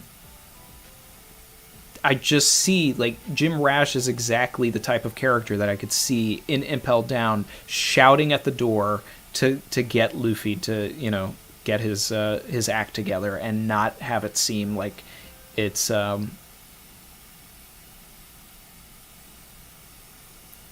stupid. Okay, some people like it. Miles Claiborne liked it. Ruby B likes it.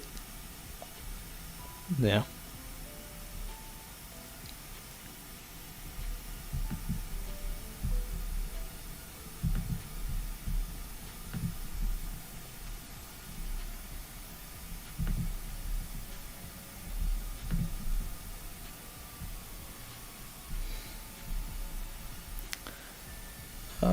Let's see, looking back in the chat.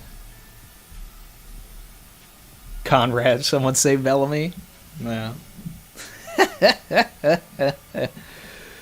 Yeah.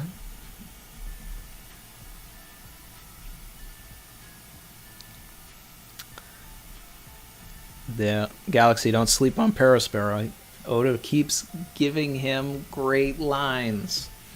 This chapter is no different. I need to run back to that scene. I need to run back to that scene with Perospero and Carrot, because my man was spitting. He was spitting. This man said, "Hop back to the woods and chew on some grass."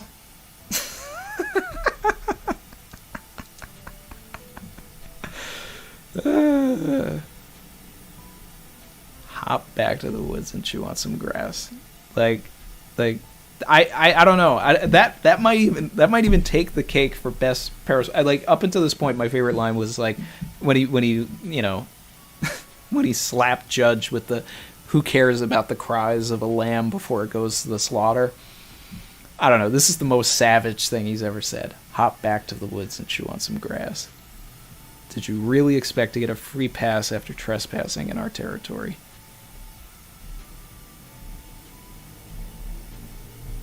Like, this man is spitting. I need the Perospero mixtape.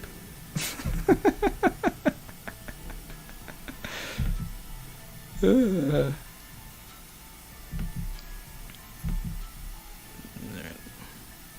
me get back to the chat.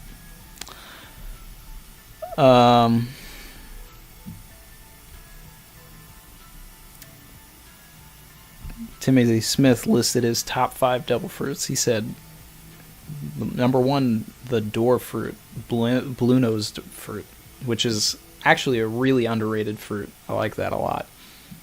The rubber fruit, lightning fruit, turtle fruit, gas fruit. That's cool. That's cool. I haven't really thought about it. I know that Bellamy's fruit would definitely be up there for me.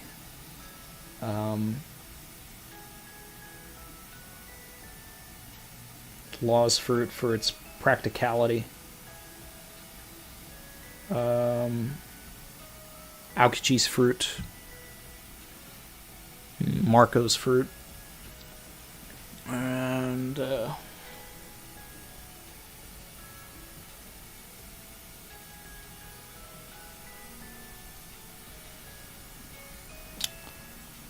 Kuma's fruit.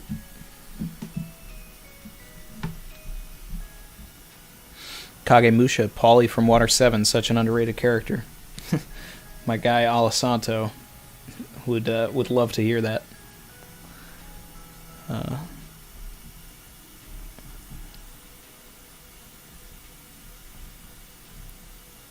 Reese. Someone said earlier, we're now the Grass Gang. We've evolved from the Glue Gang.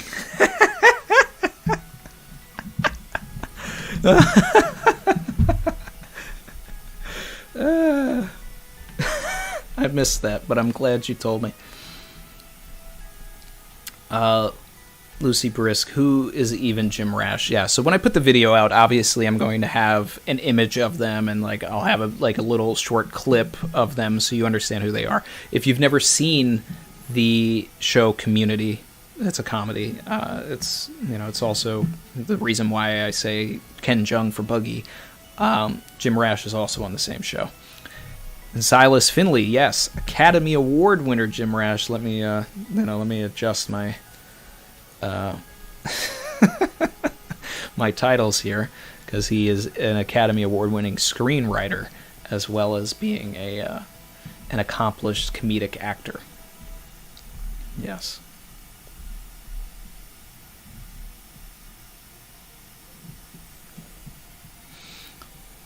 Stephen Bricino, did Bellamy have a cover story? If not, he should have for his adventures in Skypiea. That would have been awesome. That would have been like top cover story, no bar, bar none. But he did technically have his own cover story. For 3 to 5 chapters, we learned about what he did after Dressrosa. He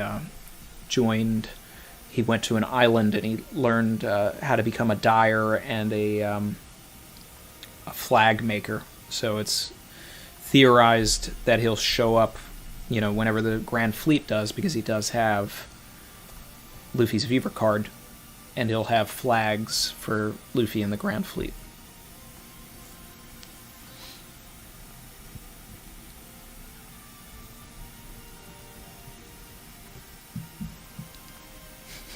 The renowned Fable said, I'm going to make the Jim Rash thing happen. Calls and texts are happening now. Go for it.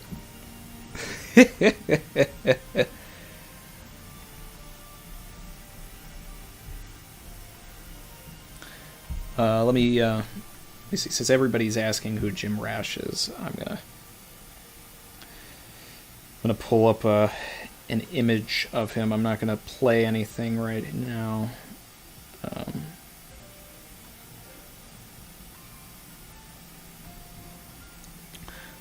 But if you look up any sort of video of Jim Rash community, I think you'll see what I see.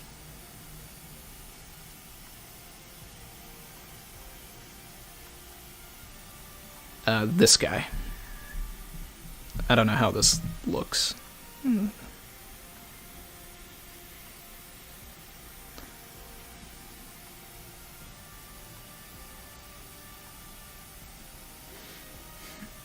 And obviously, you know, you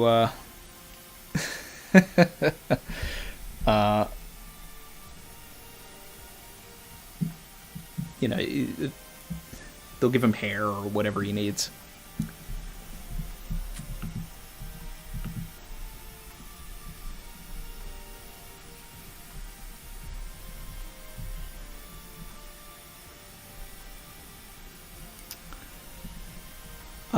Well, John Lucas said, I wonder who could realistically pull off a live-action casting of Vonkov these days, considering the age of Tim Curry. Yeah, so obviously Tim Curry would be the ideal pick in a perfect world because that's who it's based off of, but that's not going to happen. I think that Billy Porter would be a pretty decent Vonkov.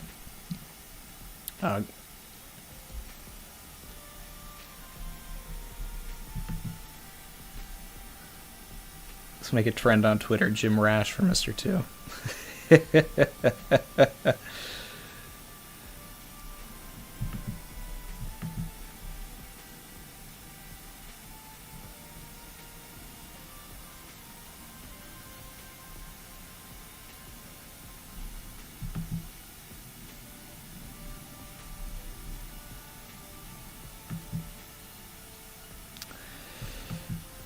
What is Rav Jesus doing?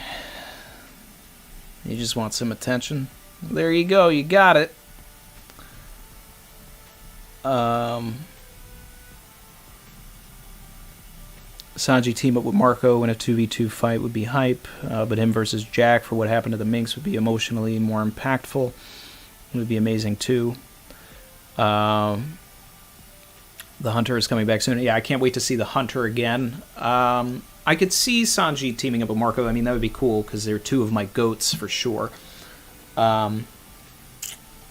It's Sanji is the character that really could go anywhere and it'll still move the plot forward. And like, there's claim for him to go against Perospero. There's claim for him to go against Jack. There's claim for him to go against Queen.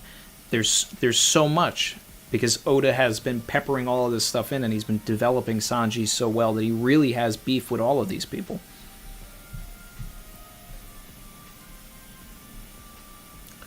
Linskov says, when are we getting back to the rooftop? Not until we've seen everybody fight a little bit. So we still have to get Jinbei versus Who's Who. We need to see that for, at least half of a chapter. I think there needs to be, a re-confrontation between Nami, Usopp, and Page 1 and Ulti.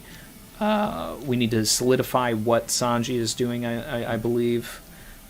We may, if we go back to the, say 1007 as a rooftop chapter, it might be a one chapter thing that doesn't really amount to much, and then we come back. Oda he's keeping us away from the rooftop for a reason. Okay, Kaido just went hybrid form. I guarantee he's about to demolish everybody. And when we get up there, that's we're gonna see everybody really in bad shape, off-screened. But we'll see what Oda does.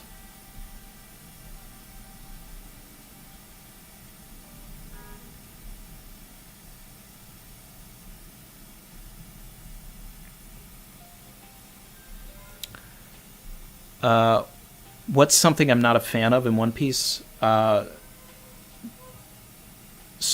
very few things that are the answer to this question. One, that Pell didn't die, and two, until I get clarification, I need to understand why Ace was actually in Portgas de Rouge's womb for so long. It's pretty much the only two things in the entire series that I really don't like.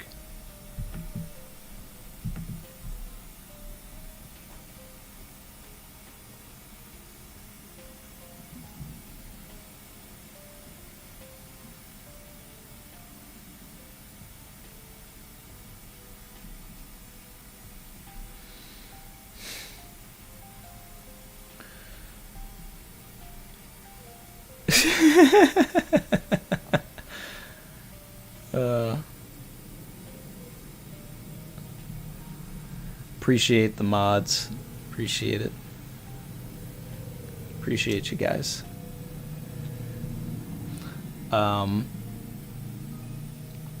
You know, I really just modded you guys because, you know, most of you are active in the Discord, or, you know, you're active here and all of that. And I like to see when you guys, it highlights when you guys speak and all that, but that you're also, you know, taking care of things like this as well is nice. And, you know, more than I expected.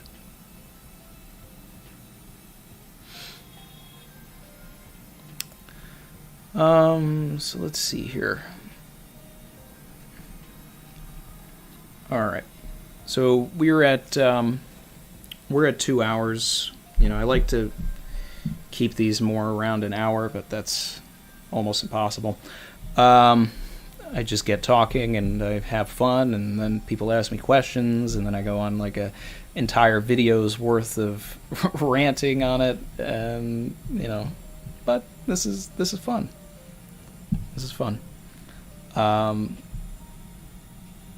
My predictions for 1007. I think we still need some Jinbei versus Who stuff. I think that's what we're getting next chapter. I'd love to see more of what Perospero's plan is, but that we may not know what that is until something happens, and then we realize that that's what Perospero had done. Based on the way that the chapter ended, with the cliffhanger of Hyogoro, we'll get some confirmation on whether he's going to die or not. My guess is that Chopper is going to come out of nowhere with the cure, like an RKO, and save him, but Hyogoro will die later in an area where Luffy can actually see it, and then he'll have a anime trauma power-up.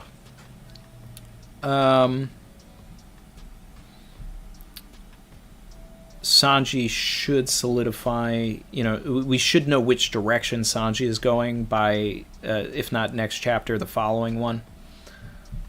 And,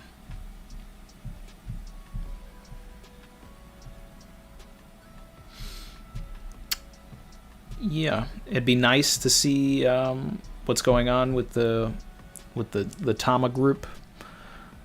But I'm more so expecting Jinbei and Who's Who.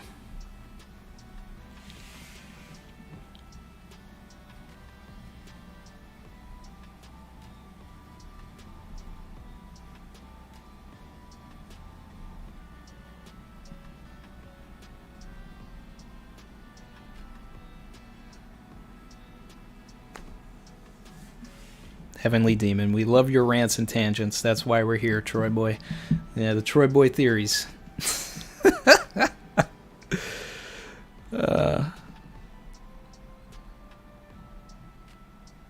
Great stream as always, man. Thank you, Kagemusha.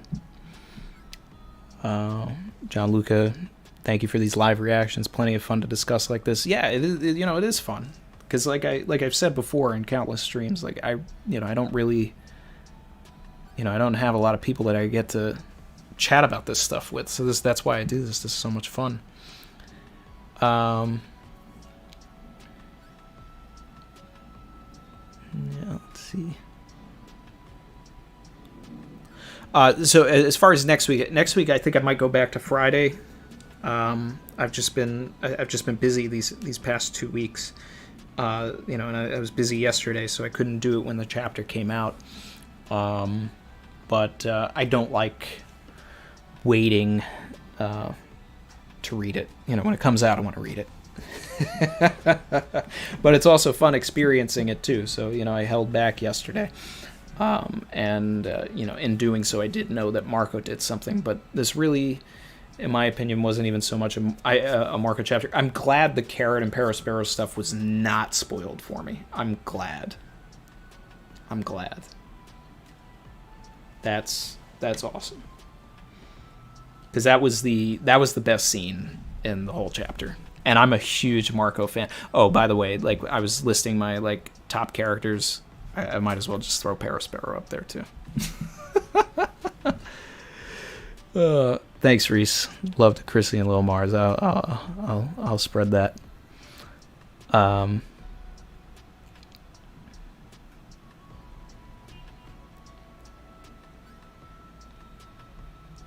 Nope. These streams are always fun. Thank you, Randy. Thank you for being here. Nope. Appreciate it.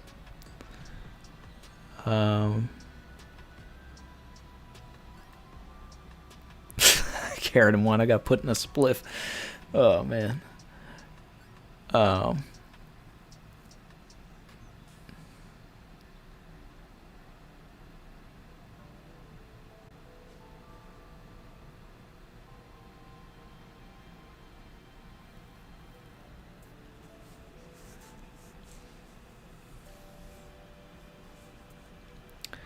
Justin Dorman, I would like Luffy to get a memento of Hyogoro if or when he dies. Yeah, that'd be great. I mean, especially since it was called out by Hyogoro that he looks at Luffy as a protege. It seems it's unfair if Luffy has to find out later that Hyogoro died in the battle without him being there. So that's why I think that he's fine. He's not going to die here.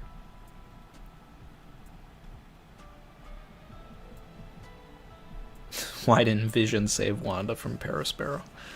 That's a good one. That's a good one, King J.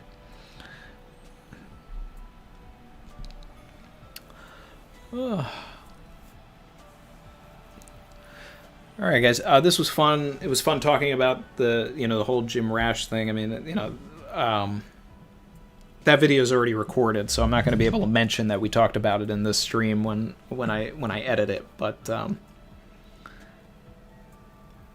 that's going to be a fun video to put out, and I'm looking forward to seeing everybody's reactions to the other stuff. And when I finally have that edited, it's just harder to do those big casting videos or whatever now that my son is here. But it will eventually come. This is just something I do for fun in my free time, guys. But when I have finished it, I'll do a live premiere, and I'll be in the chat with everybody to watch it with you guys. I don't know when it's gonna happen because I'm still busy, but it'll happen. Like I said, it has been recorded.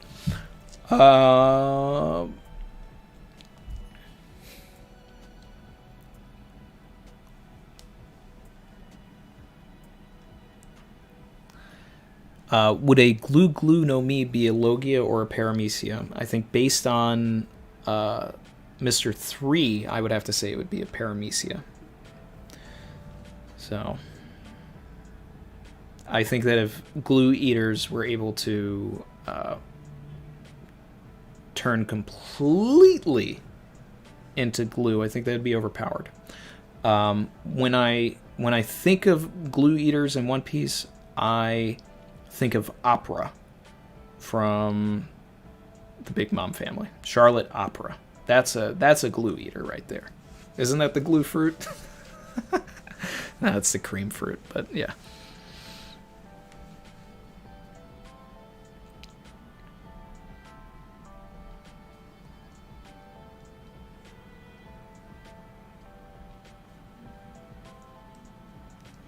John, Luca, everyone in the chat, Randy, it's been awesome. As always, this has become a tradition for my fiance, and we look forward to these chats. All the best to you all. Oh, that's great.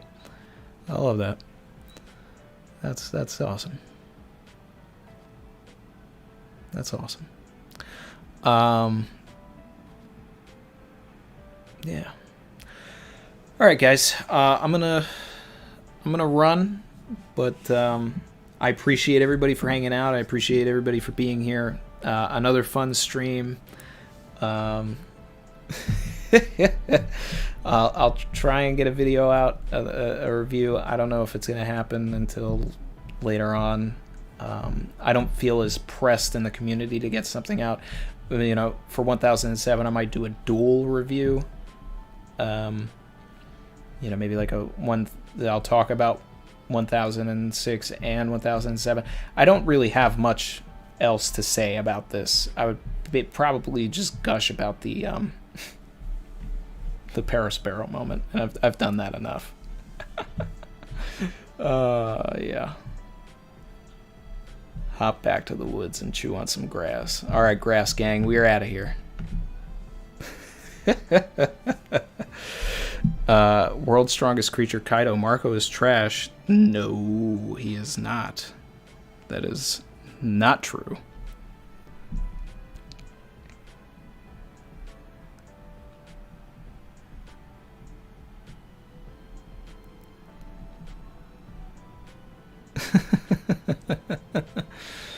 Yeah. All right, guys. Savage.